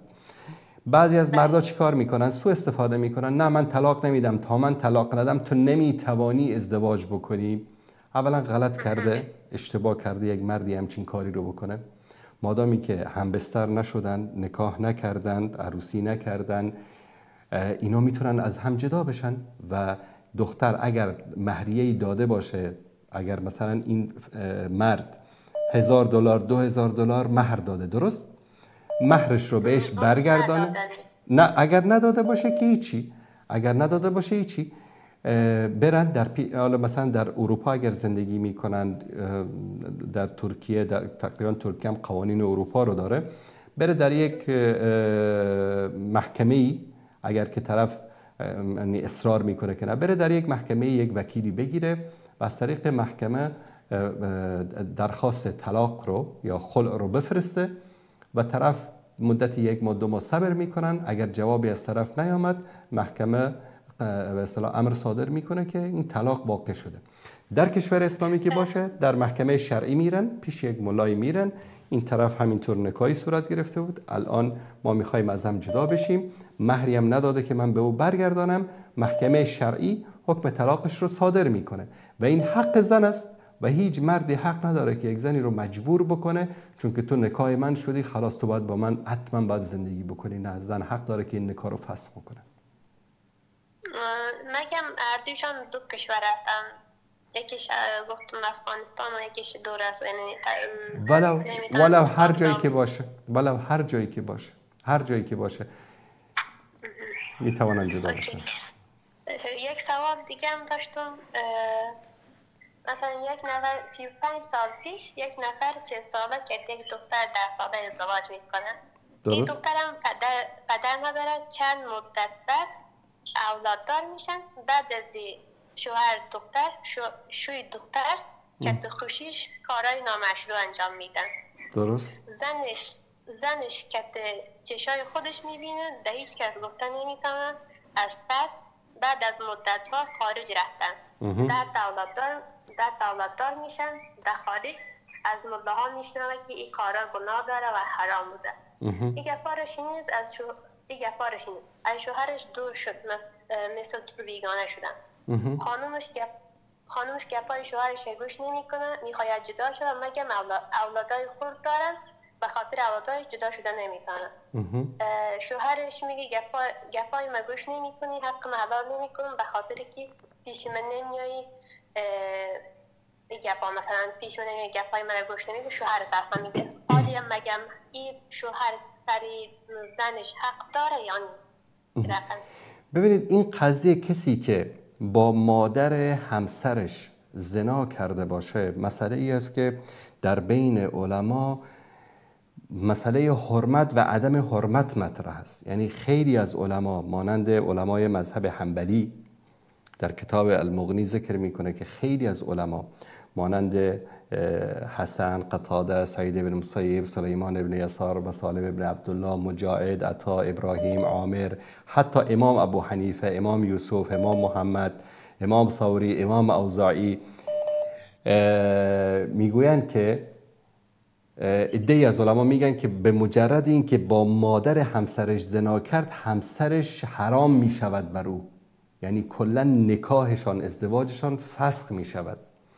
و بعضی دیگری از این علما میگن که نه، فسخ نمی شود، اما مرتکب یک گناه کبیره شده است که باید حد بر او جاری شود.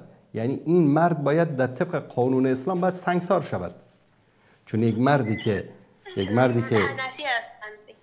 حنفی باشه و شافعی باشه، هر چی که باشه، یعنی طبق قانون اسلام باید این مرد سنگسار بشه یا محکمه شرعی بدترین نوع تعزیر رو بر این اجرا بکنه.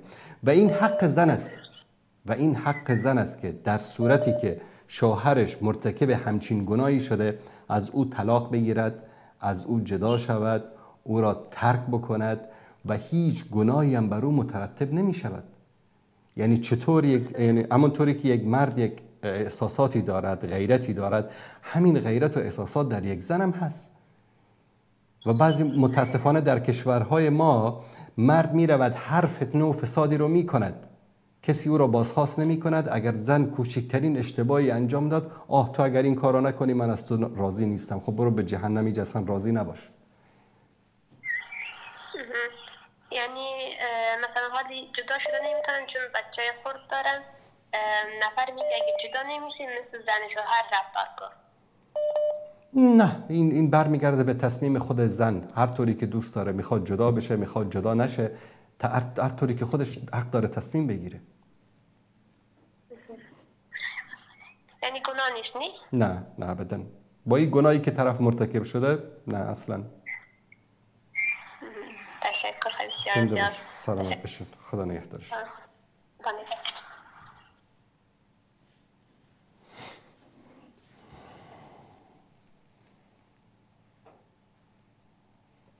بله سلام علیکم بیننده گرامی بفرمایید. سلام علیکم. صدا شما هست. سلامت باشید برادر عزیز. الله متعالفتون کنه. ما در فدراسیون روسیه قرار داریم. بله. بر بحث خانه است. در صورتی که طرف پول خانه را برقرار نمیکند ما میتونیم که با سود محکمه‌های غیر اسلامی سودهای مراجعت کنیم. در ایمان ما مسئله همین مسئله کفر در شک است چی در ایمان ما هست یا نیست. در این مورد صحبت میکنم انشالله. در این مورد صحبت میکنم چون مشکل خیلی خواستیم خریداری کنیم و خانه حجت‌های خانه و قلبکی هستند. ما فریب کردم فروشنده ما را فریب کرده است. پول ما را یک قسم پول ما عهد کردیم شهرداری گراو بستیم یک قسم پول ما را به گراو گرفت. در این حالت ما بعد تحقیق کردن فهمیدیم که برای خانه وای داره زمینی وای خانه در اونجا ساختمان خانه ممکن است. در همین حالت وای پول ما را نمیخواد بگیرد. ما تونیم به سود مراجعه کنیم برای برقرار کردن این مبلغ. باشه چشم در این مورد صحبت میکنم. سوال دیگری هم دارید؟ یک سوال دیگه داریم. ممکن است؟ بفرمایید. در همینجا یک نمود کمک است از طرف همین دولت کمک میکنم. فقط همین کمک به خاطر کسانی که زیاد فرزند زیاد دارن کمک پولی میدن برای گرفتن خانه. بله. تنها به خود بعد همین راهی به دست آوردن همین مبلغ ما فقط از بانک وای میگیرید قرض میگیرید از بانک قرض میگیرید هست از گرفتن قرض از بانک و تا بانک های ریبوی ریبا هستن. همه اینها یگان بانک نیست است که ریبوی نباشند. همه بانک های ریبوی هستن. بعد از گرفتن مثلا $5,000 یاردم میکند کمک میکند $5,000 ما از بانک میگیریم. دولت همه پول بانک مدکم میکنه اما در همین مدت یک ماه همه وای دوام میکنه مدت همه حجت گذاری همه دوام میکنه یگان قسمه وای میسپوریم به خاطر ای بانک ما پول گرفتگیم. بعدی در مدت یک ماه دولت این پول محکم میکنه از حساب خودش همین قرض ما را محکم میکنه. این پول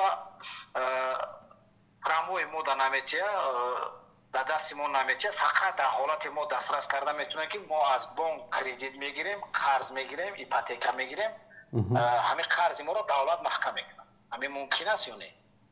ما شهردنامه میبندیم شهردنامه ریبوی با بانک میبندیم این پول ما میگیریم بعد گرفتن شهردنامه را ما با دولت پیشنهاد میکنیم مخصوص و خیریه هست که ما پیشنهاد میکنیم که ما از بانک همین قدر بانک قرض ریبوی داریم بعد همون شهردنامه ما رو دیدن همون $5,000 محکم میکنه.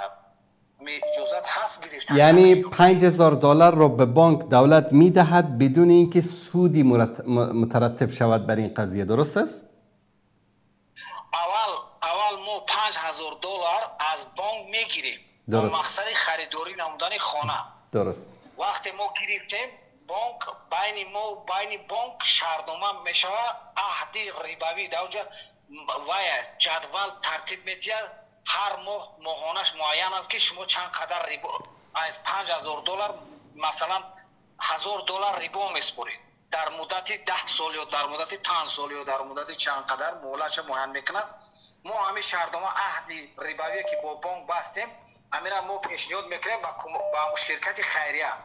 شرکت خیریه وقتی که همین شهردنامه ما را میبینه در اساس همین شهردنامه خیریه ما از ما طلب میکنه که شما همون حجت‌های فرزنداتون رو پیشنهاد کنید. اگر شما بسیار فرزند باشید زیاده از 3 فرزند داشته باشید همون شرکت خیریه پول همون وای ما را محکم میکنه همون $5,000 را محکم میکنه تا مدتی محکم کردن بین ما و بین بانک عهد است. ما همون در مدت ای $5,000 ماهانه مثلا $100 $200 هر ماه ما باید پرداخت کنیم. در همین $100 پرداخت میکنیم مثلا همین $100 $40 یا که $30 ریبا ما یک ماه میسپریم ریبا. متوجه شدم. $50 ریبا میسپریم. متوجه پس شدم. از اون بانک در شرکت خیریه پول را محکم میکنن. درست، متوجه شدم.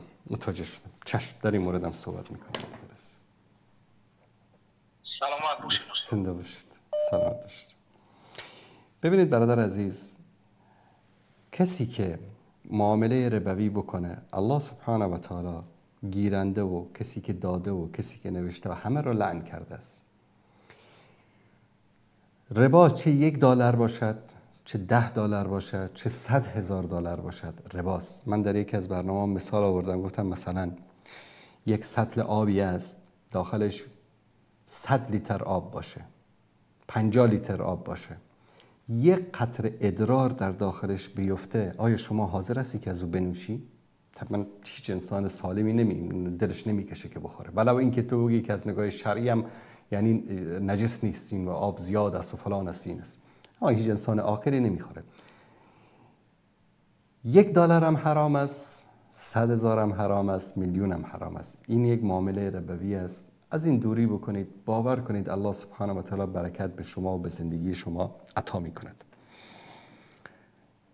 برمیگردیم به سوال اولتون. سوال اول شما یک مقداری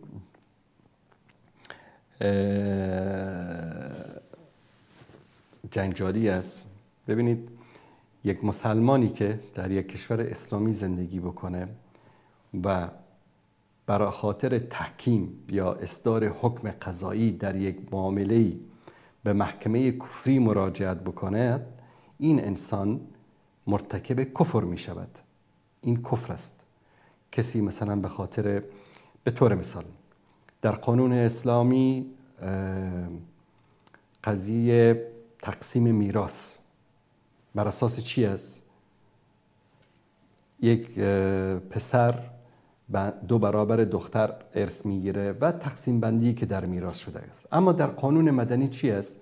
به زن نصف میراث مرد رو میدن و تقسیم بندی که در قانون مدنی است که مخالف، 100% مخالف با قانون شرعی است. الان یک مردی یا یک زنی به خاطر اینکه مبلغ بیشتری از میراث رو به دست بیاره، بره در یک کشور اسلامی زندگی میکنه، اما برای اصدار حکم محکمه مدنی یا قانون مدنی یا قانون غیر اسلامی یا محکمه غیر شرعی به این محکمه مراجعه بکنه و به خاطر اینکه مال و منال دنیا رو به دست بیاره و حکم اونها رو برتر از حکم الله و رسول بدانه، در کفر این انسان شک نیست. کسی که مجرد اعتقاد این رو داشته باشه که قانون مدنی بهتر از قانون اسلام است، این انسان کافر میشه. این کفر اکبر است. اما گاهی اوقات بعضی از مسائلی است که طرف در یک کشور کفری زندگی میکنه. یکی آمده مثلا این لیوان این شخص رو دزدیده. این طرف الان چی کار بکنه؟ در اونجا محکمه شرعی نیست که بر اساس حکم الله و رسولش حکم صادر بکنه و این مالش هم از دست داده. الان این میخواد برای استرداد حقش شکایت بکنه. چی کار باید بکنه؟ ما بگیم نه تو خونه بشین بگو که خلاص چون محکمه کفری است دیگه نمیخوام اینجا این تحکم الی طاغوت میشه؟ نه، این ببینید کسایی که این رو اینطوری برداشت میکنن از فقه اسلام و از دین اسلام اطلاع ندارن. فقه اسلامی یک فقه پویاست، یعنی به این نیست که خلاص تو برو در گوشه خانه بشین، هر مال و داراییت رو کفار بدزدن، تو نه محکمه نه به پلیس شکایت بکن نه به محکمه نشید، به خاطر اینکه تحکم الی طاغوت میشه. تحکم الی طاغوت وقتی میشه که تو شریعت کفری رو برتر از شریعت اسلامی بدانی، اولا. ثانیاً به خاطر مصلحت دنیا و فایده دنیایی حکم محکمه مدنی و غیر شرعی رو بر محکمه اسلامی و شرعی ترجیح بدهی، در این صورت انسان از دایره کفر خارج میشه و اینم درجات داره. اما به خاطر اینکه یک حق از دست رفته خودش رو به دست بیاره و مجبور از هیچ راه و چاره دیگری نداره، در اون صورت میتونه که به پلیس، به محکمه، به دادستانی کشور کفری مراجعه بکنه به خاطر استرداد حق خودش، نه کمتر نه بیشتر. مثلا اگر امین محکمه حکم صادر کرد که آقا این طرف این لیوانی را که از شما دزدیده به شما برگردانه، در ضمن به شما مثلا ماهانه تا 10 ماه $1000 هم بده، هر ماه $1000 بده. بگید این حکمش رو قبول نمی کنم، من خلاص این حقم که بهم رسیده تمام کافی هستیم. چون این بیشتر از اینش یعنی از نگاه شرعی جایز نیست و این پولی که از این طرف دولت بگیره به شما بده، چون یک حکم شرعی نیست، شما این پول رو نباید بگیرید. اینو بگید نه اینو من کار ندارم، اما این حقم به من رسیده بس سلام، به بقیش کار ندارم. و این تحکم الی طاغوت نمیشه. بعضیا متاسفانه فرق بین این دو موضوع رو نمی کنن. الله المستعان.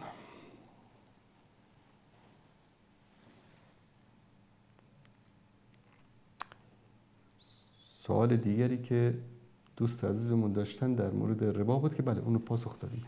ربا چه کمش چه بیشش ربا هست و جایز نیست که انسان از بانک ربا بگیره. بیننده گرامی سلام علیکم. سلام علیکم. علیکم السلام و رحمت الله. الو. بله بفرمایید. سلام حسن باشید استاد. صدا میاد؟ بله بفرمایید. ببخشید استاد، یک شخصی که در دایره اسلام زندگی میکنه، تمام قوانین اسلام مثلا رعایت میکنه، نمازشو میخونه، روزه میگیره، روزه حج میره، مثلا همه کار میکنه، خب ولی هم تو دلش اصلا فکر میکنه اینا چیه مثلا، یا مثلا بعضی وقتا این شک نمیشه، یا فکر میکنه این کاراش حلقیه، مثلا اینا رو کی حساب میکنه، چه جوریه اینا، آیا شک میشه این؟ متوجه نشدم چی کارو الکی حساب بکنه، یک بار دیگه لطف کنید. بله دوباره میپرسم. ببینید یک فردی هست خب نمازشو میخونه، روزه میگیره، خب بله خب ببینید همه کارهای اسلامی رو میکنه، خب بله مثلا گناه نمیکنه بعد شوی، اما بعض وقتا فکر میکنه که مثلا انسان چرا آفریده شده، کیه، چرا مثلا خدای هست نیست، مثلا اینا رو فکر کنه شرک میشه یا نه، مثلا تو دلش شیطان وسوسه میکنه دیگه، بالاخره اون انسان دیگه. نه، انسانی که طبیعتا این جنسانی از این وسوسه ها به دور نیست. رسول الله صلی الله علیه و سلم میفرمایند ان الشیطان یجری من ابن آدم مجرى الدم، شیطان مانند خون در رگ‌های فرزندان آدم در حرکت است. گاهی اوقات شما رو در مسئله پروردگار به شک میندازه، گاهی اوقات در مسئله پیامبر به شک میندازه. بله همون لحظه فکرش میاد مثلا نکنه دنیاهای دیگه هم باشه، یا مثلا دقیقاً خداهای دیگه هم دقیقاً حلقی باشه، دقیقاً هر موقعی که شک میکنه، خب بله هر موقعی که همچین شک و شبهاتی در ذهنش ایجاد میشه، استغفار بکنه. استغفر الله العظیم الذي لا اله الا هو الحي القیوم. این دعا رو همیشه بخونه، طلب استغفار بکنه و یا استغفر الله العظیم و اتوب الیه، طلب استغفار بکنه و انسان به خاطر افکارش هیچ وقت گناهکار نمیشه تا اینکه گناه رو نکنه. اصل اعتقاد اهل سنت و جماعت بر این است، تا انسان مرتکب یک گناهی نشه الله سبحانه و تعالی ما رو چیز نمیکنه. من خدمتون بیان بکنم، بله خدمتون بیان بکنم آخرین آیه سوره بقره. ما 2 آیه آخر سوره بقره رو مکلف هستیم که همیشه این رو در وقت خواب بخوانیم، بعد از به اصطلاح نماز بخوانیم. رسول الله صلی الله علیه و سلم تاکید کردن. آیه اخیر الله سبحانه و تعالی چی میگه؟ لا یکلف الله نفسا الا وسعها. الله سبحانه و تعالی هیچ کس را جز به اندازه توانش تکلیف نمیدهد. یعنی چی؟ یعنی الله از تو نمیخواد که 100,000 رکعت نماز بخوانی، 1000 رکعت بخوانی، 100 رکعت بخوانی. الله میگه در شب چقدر که میتوانی بخوان، 2 رکعت، 4 رکعت، 6 رکعت، 8 رکعت، چقدر که میتوانی بخوان. درست؟ لها ما کسبت، لها ما کسبت، آنچه که از اعمال بد به دست آورده به زیان اوست. اعمال بدی رو که انجام میبخشید، لا یکلف الله نفسا الا وسعها لها ما کسبت، یعنی اگر عمل بدی رو انجام داده براش حساب میشه. و علیها ما اکتسبت، و عمل بدی رو که انجام نداده برای او حساب نمیشه. یعنی چی؟ قبل از نزول این آیه به مجردی که شما فکر زنا رو میکردی برات زنا حساب میشد، فکر دزدی رو میکردی برات دزدی حساب میشد. الله سبحانه و تعالی این آیه رو فرستاد که بعد از اون شما یک عمل بد رو تا که انجام ندی بر علیه شما حساب نمیشه. متوجه هستی؟ یعنی فکر کردن به فکر کردن انسان گناهکار نمیشه، گرچه انسان باید فکرهای خوب بکنه، اما تا وقتی که عمل نکرده انسان مؤاخذه نمیشه. بعد از اون میگه که بله من همیشه از این میترسیدم استاد، من فقط همیشه از همین افکارم میترسیدم. خب این که مثلا طبیعیه دیگه، انسان هست بالاخره هر فکری میکنه، مثلا خودش میکنه چرا همینایی که الان بهتون گفتم با گفتن حرفای شما دیگه خیلی راحت. تشکر شد. زنده باشید، سلامت باشید، الله متعال کنه. و در ادامه آیه الله سبحانه و تعالی به ما چی میگه؟ ربنا لا تؤاخذنا. یک دعایی است که الله متعال به ما یاد میده که این دعا رو بکنیم. ربنا لا تؤاخذنا ان نسینا او اخطأنا. بارالله ما را مورد بازخواست قرار نده اگر فراموش کردیم، اگر اشتباه کردیم. همین فکری که میکنه انسان اشتباه است، فکر اشتباه است. ما رو مؤاخذه نکن که اگر فراموش کردیم، اگر اشتباه کردیم. ربنا ولا تحمل علينا اصرا كما حملته على الذين من قبلنا. بارالله بر ما بار سنگین تکلیف رو بر ما نگذار مانند اقوام گذشته که بر آنها گذاشته بودی. ربنا ولا تحملنا ما لا طاقة لنا. پروردگارا چیزی که ما قدرت و استطاعتش رو نداریم ما رو به آن مکلف نکن. واعف عنا، ما را ببخش. واغفر لنا، مغفرت بکن. وارحمنا، بر ما رحم بکن. انت مولانا، تو مولای مایی. فانصرنا علی القوم الکافرین، ما را بر قوم کافران پیروز بگردان.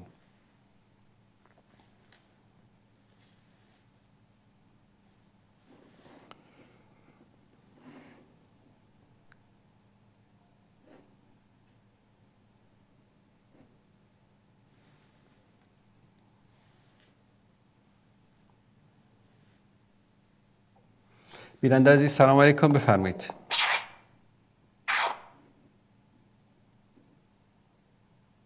بیننده گرامی بفرمایید.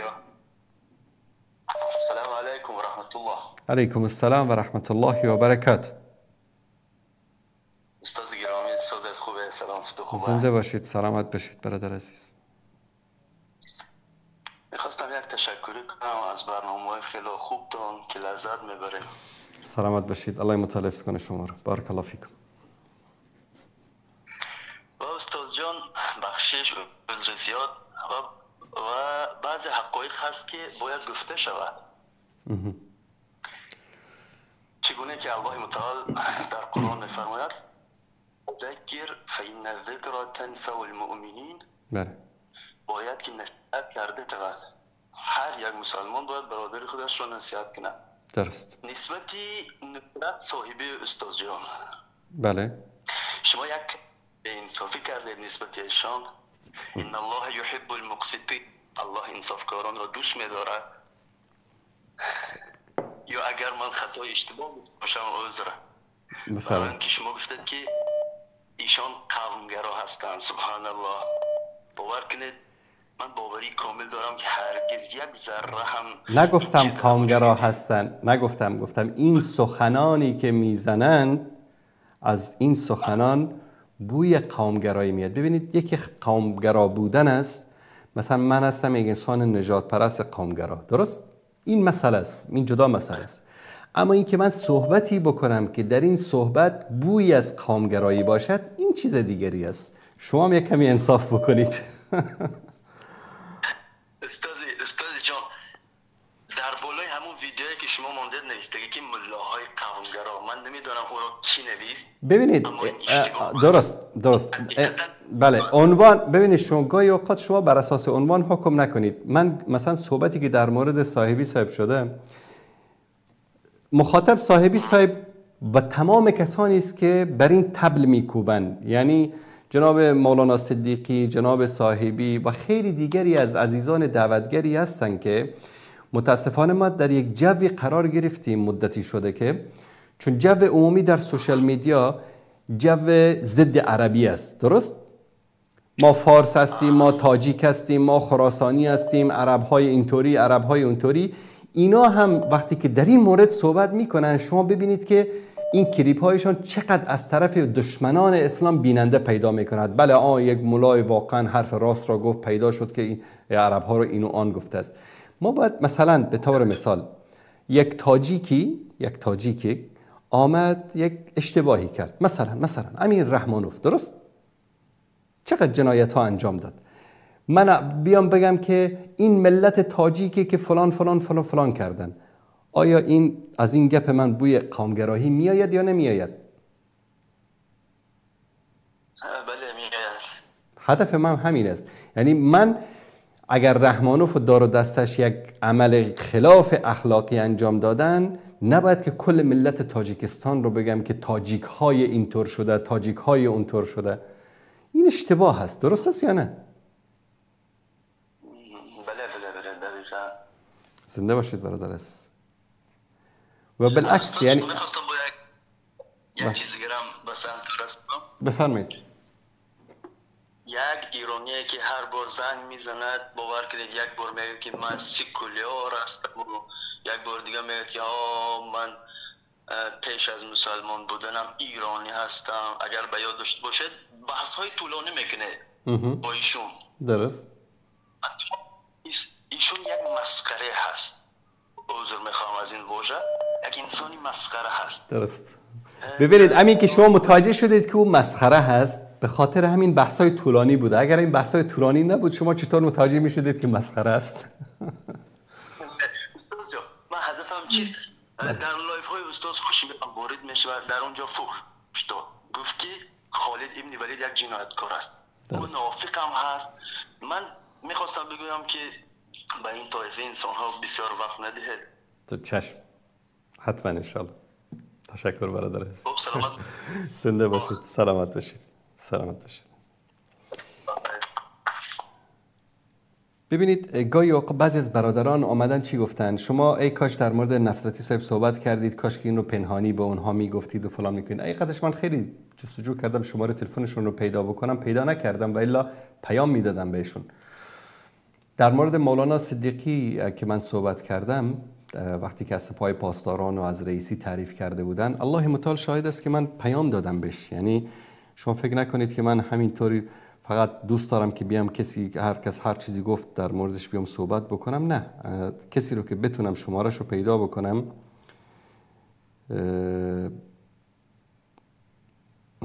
من شمارش رو دوستان عزیز یک اسکرین شات بگیرم برای شما نشون میدم انشالله. این رو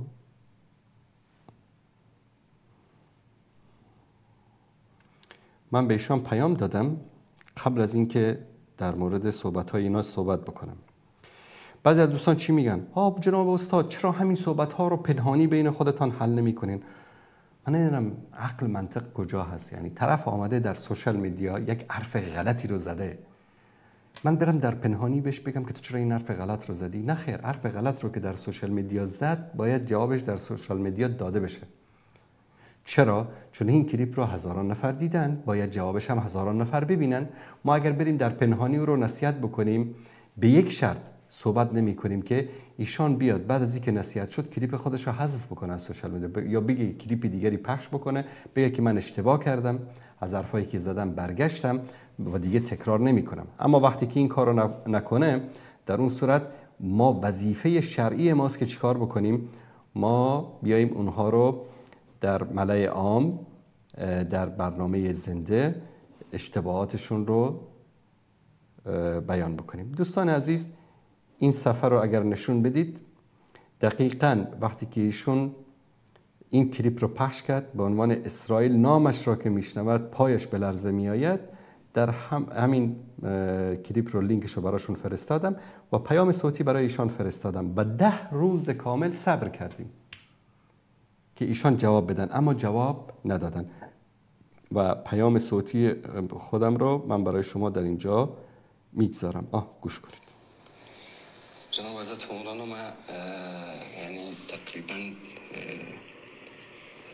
تا دوران لیسه من در ایران درس خواندم و در ایران بزرگ شدم. یعنی 3 سال بودیم که ما مهاجر شدیم به ایران به خاطر قضیه قبل که وظیفه رسمی داشتیم.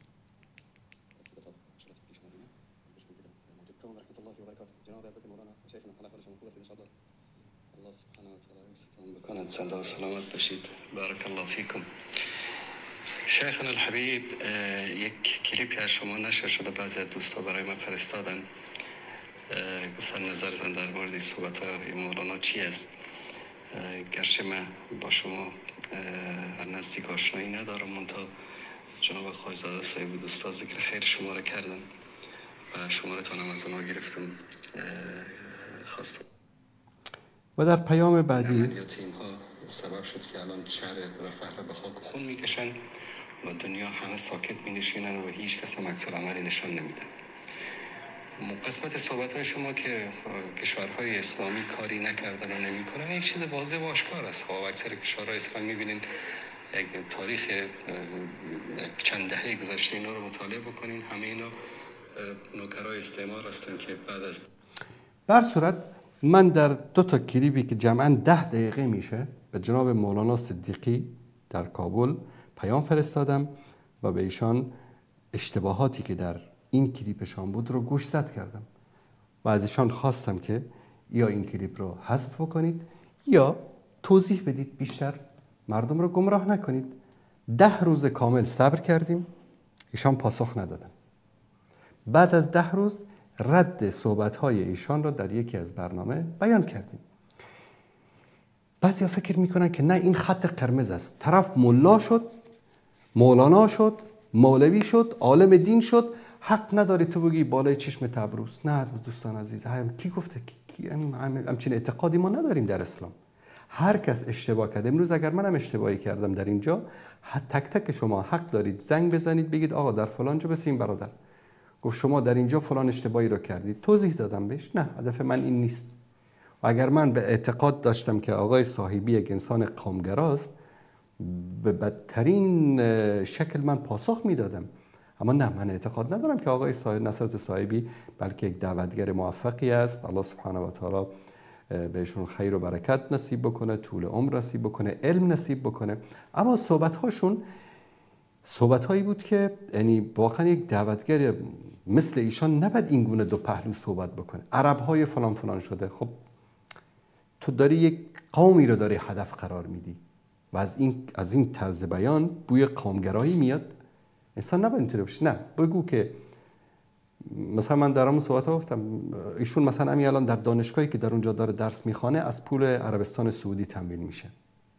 دانشگاهی که ایشان در اونجا داره ماستری درس میخوانه با پول عربستان سعودی، با پول عرب‌ها. همین عربایی که تو دانشگاه اونها داری درس میخوانی و اون دانشگاه رو دارن کمک میکنن و تو داری در اونجا درس میخوانی و اگر همین عرب‌ها نمی بودن شما میتونستی بری مثلا در دانشگاه دیگری همین درس رو بخوانی؟ عرب‌ها همه هم مثل هم نیستن. حماس هم عرب هستن، مردم فلسطین هم عرب هستن، مردم لبنان و عراق و سوریه هم عرب هستن. بله، امارات عربستان و کویت و قطر هم عرب هستن، مصر هم عرب است، سودان هم عرب است. همه اینا رو با یک عرب‌های فلان فلان شده وقتی میگی یعنی چی؟ همه اینها رو مخاطب قرار دادی. مثل که مثلا به خاطر جنایت 4 تا تاجیک من کل ملت تاجیک رو توهین بکنم، به خاطر جنایت 4 تا افغان ما کل ملت افغانی، به خاطر 4 تا آخوند مثلا کل ملت ایران رو ما بد بگیم. این حرفی اشتباهه. بر صورت دوستان عزیز ذکر این مسئله شد. من در اینجا صحبتی کرده بودیم در مورد قضیه هلال ماه ذوالحجه و اختلافی که در روز عید و روز عرفه در بین افغانستان و بین اعلانی که در افغانستان امارات اسلامی کرد و بین بعضی از کشورهای دیگه مانند عربستان سعودی و غیره صورت گرفت. بعضی از دوستانم برداشت‌ها و تحلیلات عجیبی داشتن از اون صحبت‌ها. اولش این که ما هیچ وقت ندای ما این نبوده که شما تابع دولت عربستان سعودی باشید. ما میگیم تابع رؤیت حرمین باشید. قبله ما در اونجاست، مکه و مدینه در اونجاست. کشورهایی که در این محدوده جغرافیایی زندگی میکنن، مادامی که در اونجا یک رصدخانه ای است که زیر نظر علماست و انسانهایی هستن که ثقه هستن، حالا در بعضی از مسائل سیاسی یا اعتقادی یا فقهی ما با اونها اگر اختلافی داشته باشیم، وقتی که رؤیت صورت میگیره در اونجا بقیه کشورها مکلف هستن که طبق حدیثی که پیامبر صلی الله علیه و سلم فرمودن صوموا لرؤیته و افطروا لرؤیته، باید همه کشورهای اسلامی که خاصن اونایی که در این محدوده جغرافی هستن که فاصله زمانی و مکانی ندارن، باید روزه بگیرن، باید افطار بکنن، باید روز عرفه و روز عید قربان اینهاشو بر اساس این تعیین بشه. یک از عزیزان و علمای بزرگوار در افغانستان ردی بر این صحبت‌های من داشتن که این رو هم من خدمت شما عزیزان در اینجا این رو پخش میکنم، با هم میبینیم. بسم الله الرحمن الرحیم. اللهم صل علی محمد و علی آل محمد کما صلیت علی ابراهیم و علی آل ابراهیم انک حمید مجید. دوستان و برادران نهایت گرامی، دوستانی که شما همیشه مسائل اسلامی و احکامات اسلامی را، مواعظ اسلامی را از طریق فضای مجازی و حقیقی دنبال می کنید، خدمت شما به عرض برسانم که دعوتگران عزیز همیشه برای رساندن حق و حقیقت و برای موعظه و تشویق مسلمین به طرف مسائل دینی و احکامات دینی سعی و تلاش خود را میکنند.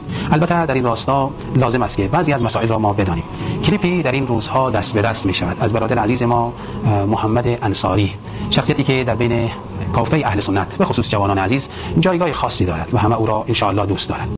کلیپ آنها به عنوان مسئله اختلافی که در راستای عید بود پخش شده است که آیا عید روز جمعه است یا اینکه عید به روز شنبه است. دوست و برادر عزیز ما محمد انصاری خدمت شما به عرض برسانم که همه انسان‌ها کمبودی‌های خود را، کاستی‌های خود را در زندگی دارد. تنها ذاتی که کامل است الله متعال است. همه سهو و نسیان و خطا را در زندگی خود دارند. پیامبر گرامی اسلام صلی الله علیه و سلم می‌فرماید بنی آدم همه خطاکارند و بهترین خطاکاران آنها توبه کنندگان آنها هستند که توبه می‌کنند. دوست و برادر عزیز ما، در مسئله اختلافی که شما بیان فرمودید نسبت به اینکه عید در روز شنبه است یا در روز جمعه، کلماتی را که شما استفاده کردید برای بخشی عظیمی از علمای افغانستان، مسئله‌ای که اعلان امارت اسلامی اعلان مسخره‌ای است و این نسبت کردن مسخره به این گفته آنها برای شما مناسب نیست. شما بخشی از علما را تحت تاثیر خود قرار میدید و به شعور بسیاری از علمایی که آنها به این فکرن و به این ایدن که اختلاف در بحث مطالع اعتبار دارد، به شعور آنها شما توهین میکنید و این مناسب شخصیت شما نیست. هر کس تخصصی دارد، یکی تخصص در فقه دارد، یکی در حدیث، یکی در مناظره، یکی در تفسیر. کاش میشد ما هم میدانستیم که آیا شما در همه این امور تخصص دارید، یعنی گاهی اوقات فتوا هم میدهید. مثلا در همین کلیپ خود شما میگید که شما روز عید مردم که روز اضحی است، مردم رو وادار به روزه گرفتن میکنید و در روز عید روزه گرفتن نارواست. دوست و برادر عزیز، کمی به این مسائل شما دقیق تر متوجه بشوید. تنها علمای افغانستان نیست، علمای پاکستان هم این نظریه را دارند، علمای دیوان هم این نظریه را دارند که یعنی بخش عظیمی از آنها که اختلاف مطالع معتبر است. شما گفته های مفتی صاحب محمد تقی عثمانی را شاید شنیده باشید در زیباره. و بحث دیگه ای است که خیلی اوقات کشوری که شما در آن زندگی میکنید، حالا کشور ترکیه یا مالزی یا کشور دیگه ای که شما بودید، شما میبینید که به همراه عربستان آنها عید نمیکنند، به همراه عربستان آنها روزه نمیگیرند. چرا در آنجا در آن وقت شما این صحبت ها را نکردید؟ حالا باز نسبت های رکیک و نسبت به علما میکنید که در شأن شما نیست نسبت ها را کردن به علما. و علما زحمت میکشن، آنها هم دل از ما نمیخواد و هیچ کس این دل با سیاست خلط نمیکند. بحث سیاست نیست، بحث فکر فقهی آنهاست، برداشت فقهی آنهاست. مسئله سیاست نیست. گاهی اوقات ما به همراه عربستان عید کردیم، گاهی اوقات به همراه عربستان روزه گرفتیم و گاهی اوقات هم اختلاف در مسئله روزه گرفتن و عید کردن، چه عید قربان باشد چه عید فطر باشد، فرقی نمیکند. جناب حضرت مولانا رؤوفی صاحب، اولا جزاکم الله خیر از این صحبت‌های شما، از نصیحتتان. ما علما را مسخره نگفتیم. یعنی ببینید یک مشکلی هست. من در اون برنامه‌ام صحبت کردم. یک زمانی دولت‌ها مثلا امارت اسلامی هیچ وقت از خلافت بنی امیه، از خلافت عمر بن خطاب، از خلافت ابوبکر صدیق، از خلافت عثمان ذوالنورین، از خلافت علی مرتضی، از خلافت حسن بن علی، از خلافت بنی عباس، از خلافت بنی عثمان، از حکومت سلاجقه و غزنویان و سلسله های حکومت‌های اسلامی که همون بهترین هاشو من برای شما ذکر کردم که در بینشان ملوکی بودن، امرایی بودن که یعنی تاریخ نویسان و سیره نویسان میگن که ما رو به یاد مثلا خلفای راشدین مینداختن. حتی در خلافت مثلا در حکومت مغول ها در هند و افغانستان و پاکستان مثلا در مورد اورنگزیب میگن که مانند خلفای راشدین از عدالت برخوردار بود حکومتش. امارت اسلامی به گرد خلافت اموی و عباسی هم نمیرسه، اما در صدر اسلام و تا همین اواخر، یعنی تا زمانی که استعمار آمد و علما را در خدمت حکام قرار داد. علما در خدمت حکام قرار گرفتن، یعنی حکومت ها یک چیز رو میخوان، علما انجام میدن. تا قبل از اون علما تابع حکام نبودن، بلکه حکام تابع علما بودن. مثلا ما میبینیم در مجلس معاویه، در مجلس خلفای بنی امیه، حجر بن عدی، سعید بن مسیب، یعنی علما از تابعین، از علمای بزرگ می آمدن حق رو می گفتن، از کسی هم نمی ترسیدن. امام مذهب، امام ابو حنیفه رحمت الله علیه، به خاطر چی شلاق خورد؟ به خاطر اینکه عباسی ها می خواستن امام ابو حنیفه رو مجبور بکنن که یعنی قاضی القضات شود، یعنی چی؟ وزیر عدلیه حکومت خلافت عباسی شود. شما تصور کنید الان مثلا کل این حکومت های اسلامی که فعلا وجود دارد رو جمع بکنید، ارزششون به اندازه خاک پای اسب هایی که در راه الله سبحانه و تعالی جهاد میکردن در حکومت بنی عباس هم نمیشن، علی رغم همه بدیایی که داشتن، اشتباهات فسق و فجوری که داشتن، غیرت دینی داشتن. همچین یک حکومتی از امام ابو حنیفه رحمت الله علیه درخواست میکنه که تو بیا قاضی القضات شو. امام قبول نمیکنه، امر میکنن انقدر بزنیدش تا که قبول بکنه. خلیفه امر میکنه که سبحان الله، یعنی عالم دین شلاق میخورد به خاطر اینکه وظیفه قبول نمیکرد و عالم دین ما امروز ذلت و خواری رو به جان میخره تا که در حکومت وظیفه به دست بگیره. چی بود؟ در اون موقع حاکم، خلیفه، پادشاه، امپراتور مشروعیت خودش رو در اینکه عالم دین او رو تایید بکنه، مسجد او رو تایید بکنه، مدرسه او رو تایید بکنه میدید. امروز برعکس شده، مدرسه و مسجد و عالم دین مشروعیت خودش رو در تایید حکومت میبینه. جناب حضرت مولانا، مشکل ما این است که امروز ملاهای ما سیاسی شدن، درباری شدن، نه تنها در افغانستان، در کل کشور اسلامی. نظامی رو که امروز استعمار بر کشورهای اسلامی حاکم کردن که به جای اینکه عالم و مسجد و مدرسه و قرآن و سنت تقدس داشته باشد، دولت تقدس دارد، حکومت تقدس دارد. به طور مثال قرآن ما را آتش میزنن، اسمش چی میذارن؟ آزادی بیان. کسی هم خم به ابرو نمیاره. به پیامبر، به الله، به رسول توهین میشه، خم به ابرو نمیارن، آزادی بیان است. اما اگر به پرچم توهین شد، این خط قرمز است. به رئیس جمهور، به پادشاه توهین شد، این خط قرمز است. چون یک خدای دیگری در کنار خدا ساختن، اسمش رو گذاشتن چی؟ حکومت. و این خدا، ما اگر قرآن مقدس داریم، این قانون مقدس داره. قرآن و قانونش زیر پا بگذار، شراب بخور، زنا بکن، چاره به شرعی باش، کسی تو رو بازخواست نمیکنه. اگر قانون اساسی حکومت رو اگر کوچکترین اعتراضی کردی، کوچکترین مخالفت کردی، حکومت تو رو بازخواست میکنه. در مقابل هر مقدس دین یک مقدسی ساختن. این حکومت ها در زمان استعمار ساخته شد، نه؟ جناب حضرت مولانا، ما میگیم اولا علمای ما، دعوتگران ما نباید که درباری باشن، سیاسی باشن.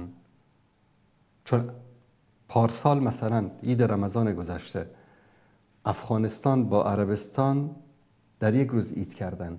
چی شد؟ یعنی بعد از رمضان، شوال، ذوالقعده، ذوالحجه. بعد از 3 ماه نظام کائنات تغییر کرد، گردش مهتاب و زمین تغییر کرد.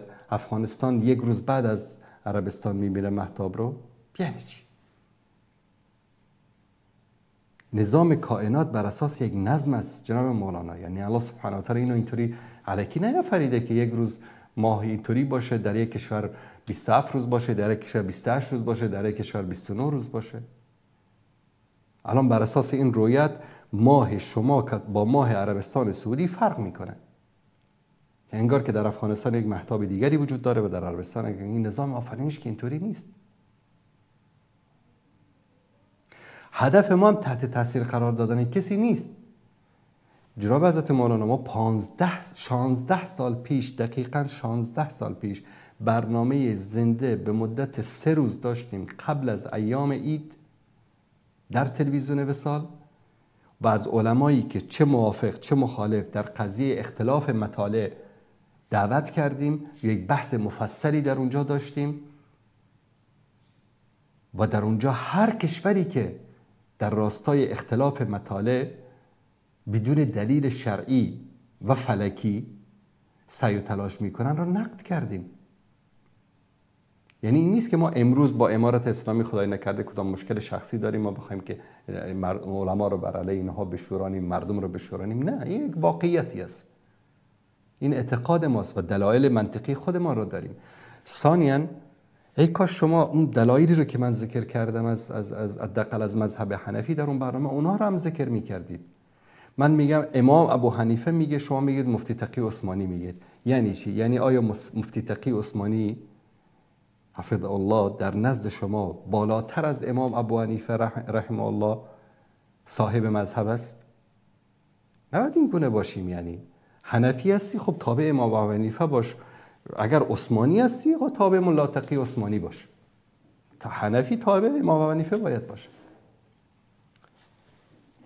و این گاهی اوقات یعنی در صحبت ها انسان باید یک کمی دقیق باشه. یعنی ما مفتی نیستیم و هر صحبتی هم که کردیم اینجا اقوال علما رو نقل کردیم، از قرآن و سنت بیان کردیم، هیچ وقت نظر شخصی خودمان رو نگفتیم. معمول است بیکار دارن. این که شما بعض وقتا میگین که برای من گفتن که برای ما تلسکوپ بفرست، او اعتمادی به شما کردن. اگر هم این گفته ها از طرف مجموع آنها بوده باشد به شما اعتمادی کرده است. اونا به شما احترام دارند، ولی شما چرا حرفای سست و حرفای رکیک و حرفایی که فقط تنها برای جلب رضایت مردم و بعضی از بینندگان است شما این حرفا رو میگین؟ کوشش مولانا این وارد نیت ها شدن درست نیست. شما از آیا قلب من رو پاره کردید؟ از درون من اطلاع دارید که این صحبت‌های من به خاطر جلب توجه مردم است؟ اگر ما می‌خواستیم به خاطر جلب توجه مردم صحبت بکنیم، مثل بعضیا شاید هر کلیپ ما 10,000 100,000 بیننده می‌داشت. لیکن انسان حق رو میگه و اینکه بیننده 1 نفر است یا 1,000,000 نفر است اون برای ما مهم نیست.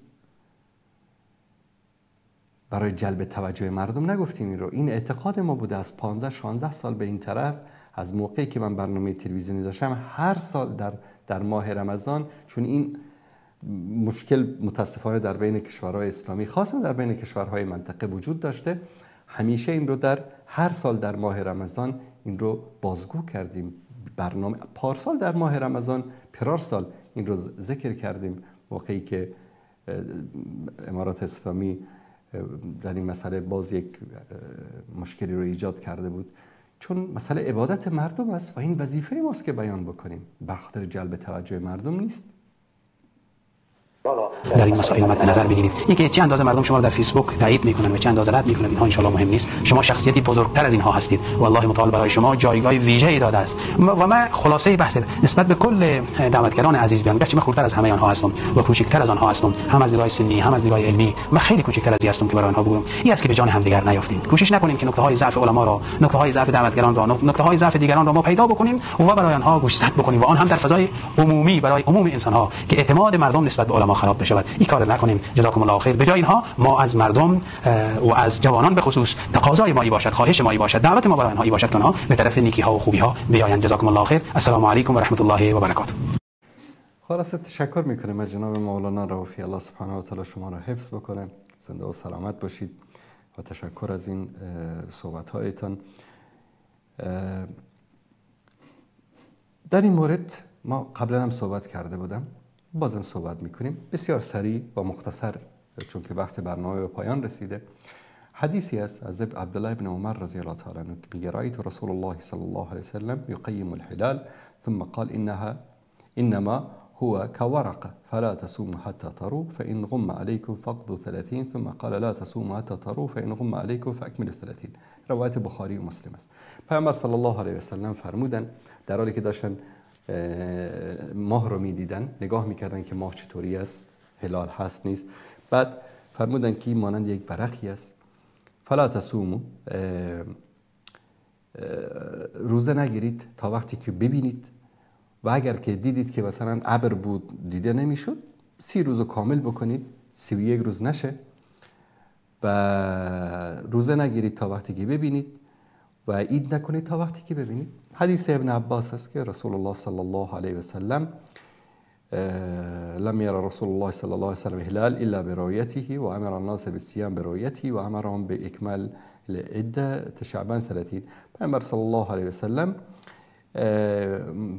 مردم امر کردن که با دیدن هلال روزه بگیرن، با دیدن هلال عید بکنن. خلاصه اینا روایاتی است که هر دو فریق، چه کسانی که نظرشون این است که بین کشورهای اسلامی اختلافی در عید و در رمضان نباید باشه، و بین کسانی که میگن نه، هر کشور میتونه که برای خودش عید و رمضانی داشته باشه، همه به این احادیث استدلال میکنن. اما امام نووی رحمت الله علیه در شرح صحیح مسلم، در شرح همین احادیث چی میگه؟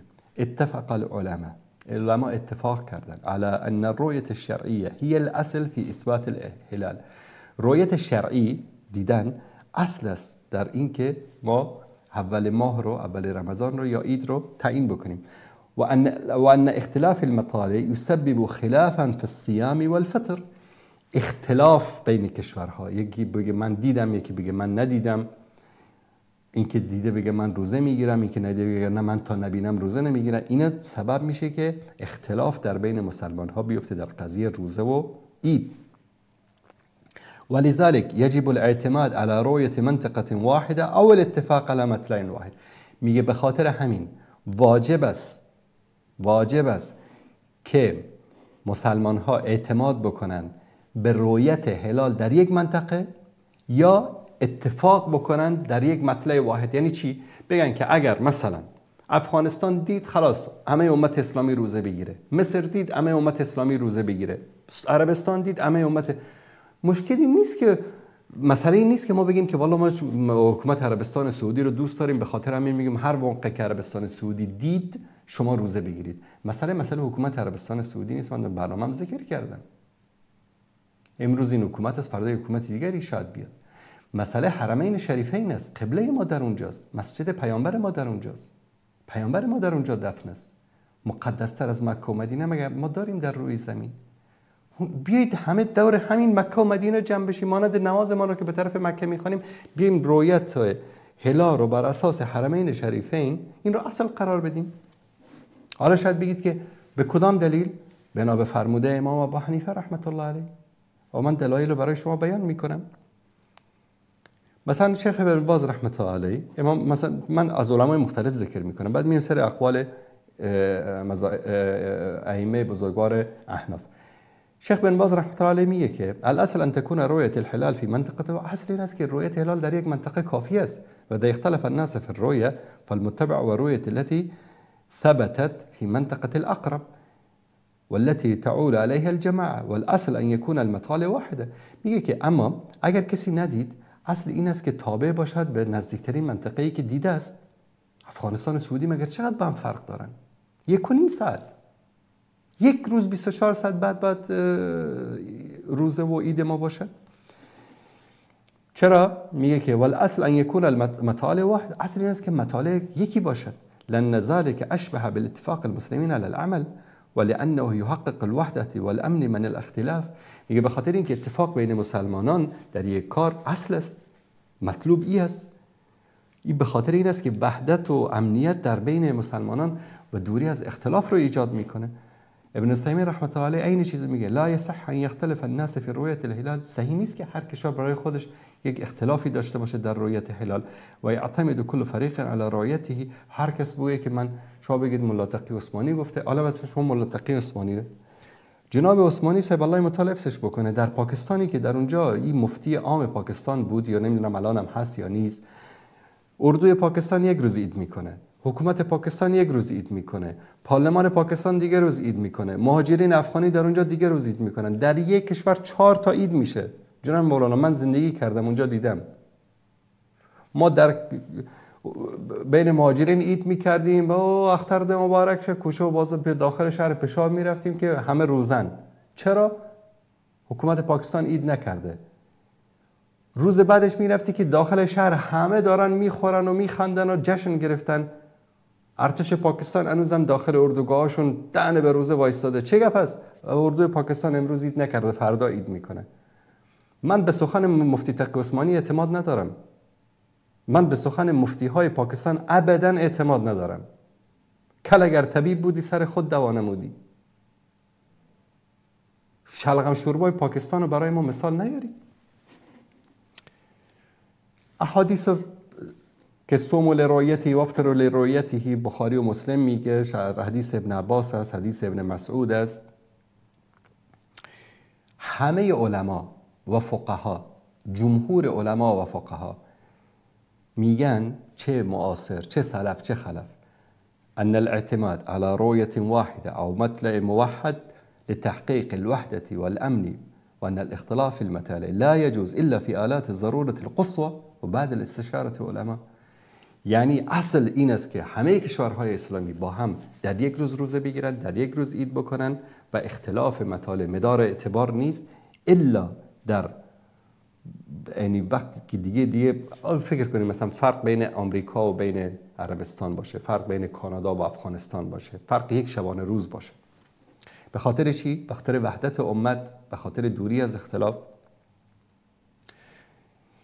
امام ابو حنیفه رحمت الله علیه در این مورد چی میگه؟ من برای شما بیارم.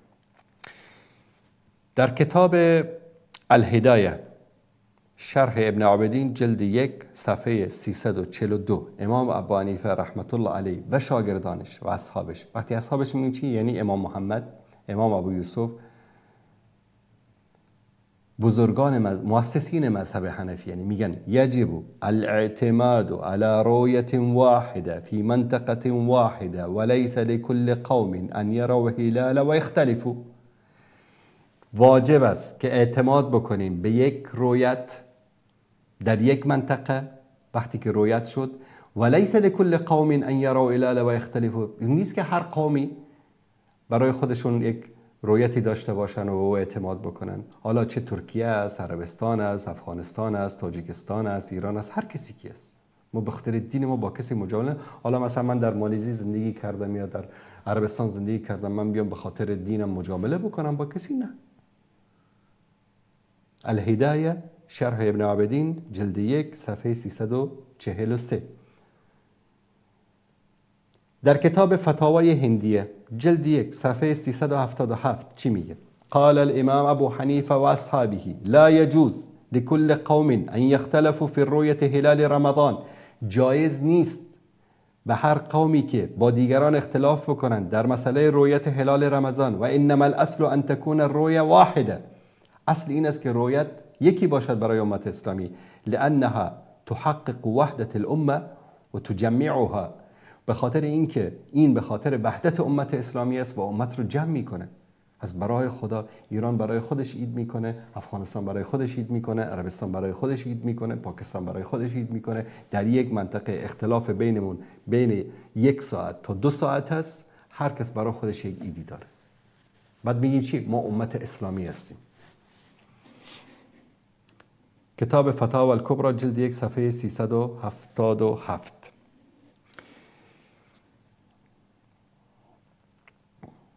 در دور مختار علی مختصر ابن حاجب جلد 1 صفحه 238 از کتب معتبر، این کتاب ها مصادر معتبر احناف است، صفحه 238 یا 238 قال الامام ابن عابدین والمشهور من المذهب الإمام أبو حنيفة أن المطالع يجب أن تكون واحدة وأن الاختلاف يوقع الفتنة.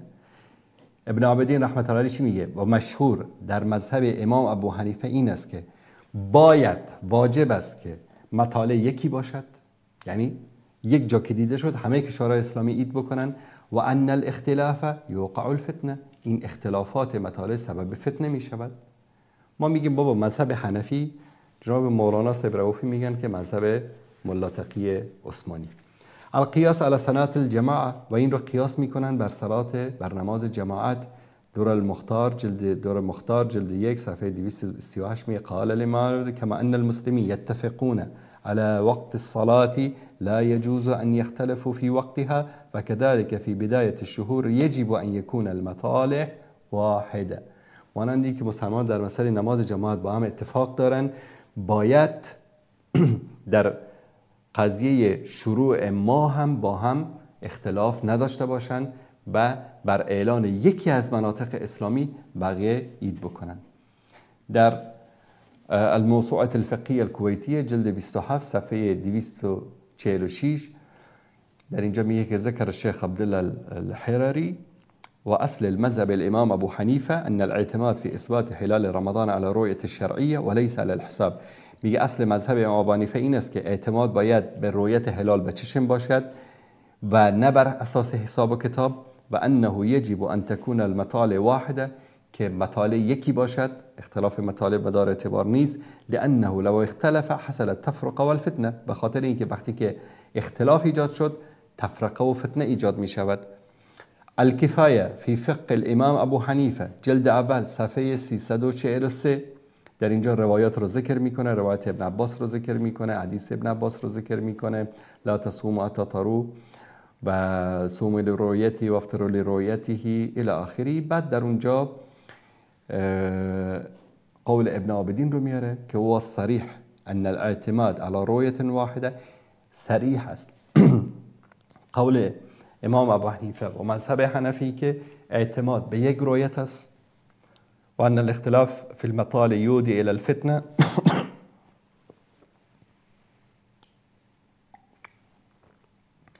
اختلاف مطالع سبب فتنه می شود، و این مذهب امام ابو حنیفه و یاران ایشان است.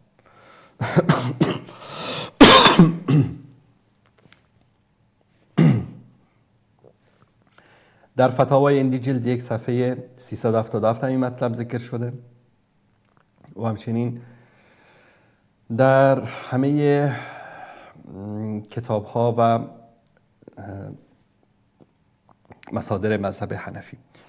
دوستان عزیز، مطالب زیادی در اینجا وجود داره که من نمیخوام همه اینها رو ذکر بکنم، اما ما وقتی که در اون برنامه ذکر کردیم اکثر این روایات رو ذکر کردیم، نه تنها در مذهب مثلا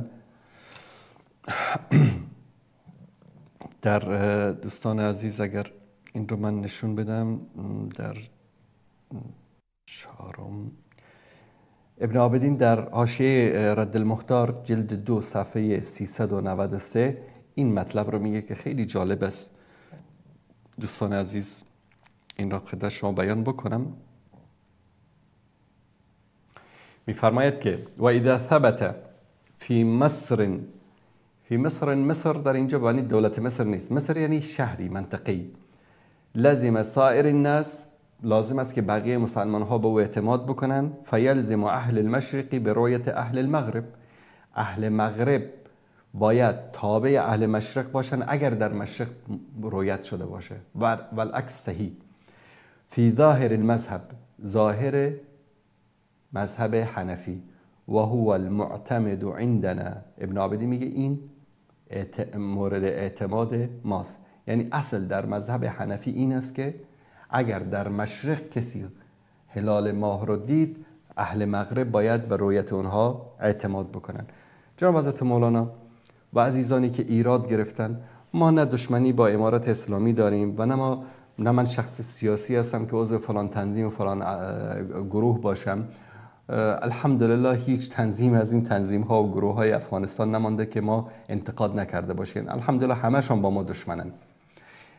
حق رو میگیم و در مقابل حق از هیچ کس هراسی هم نداریم.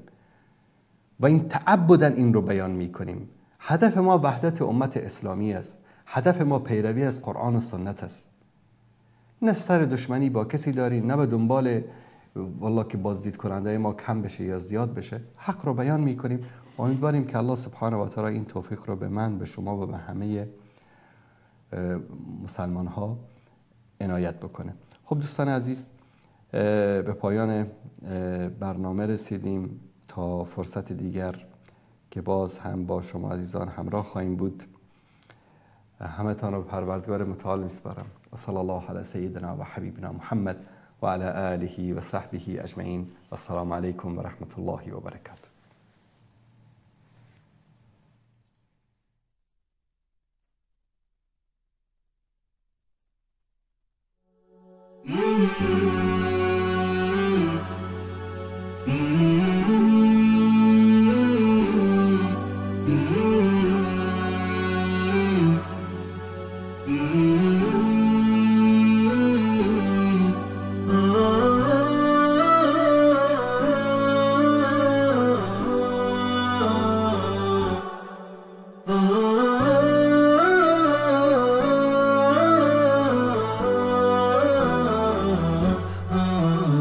نداء الحق صوت قد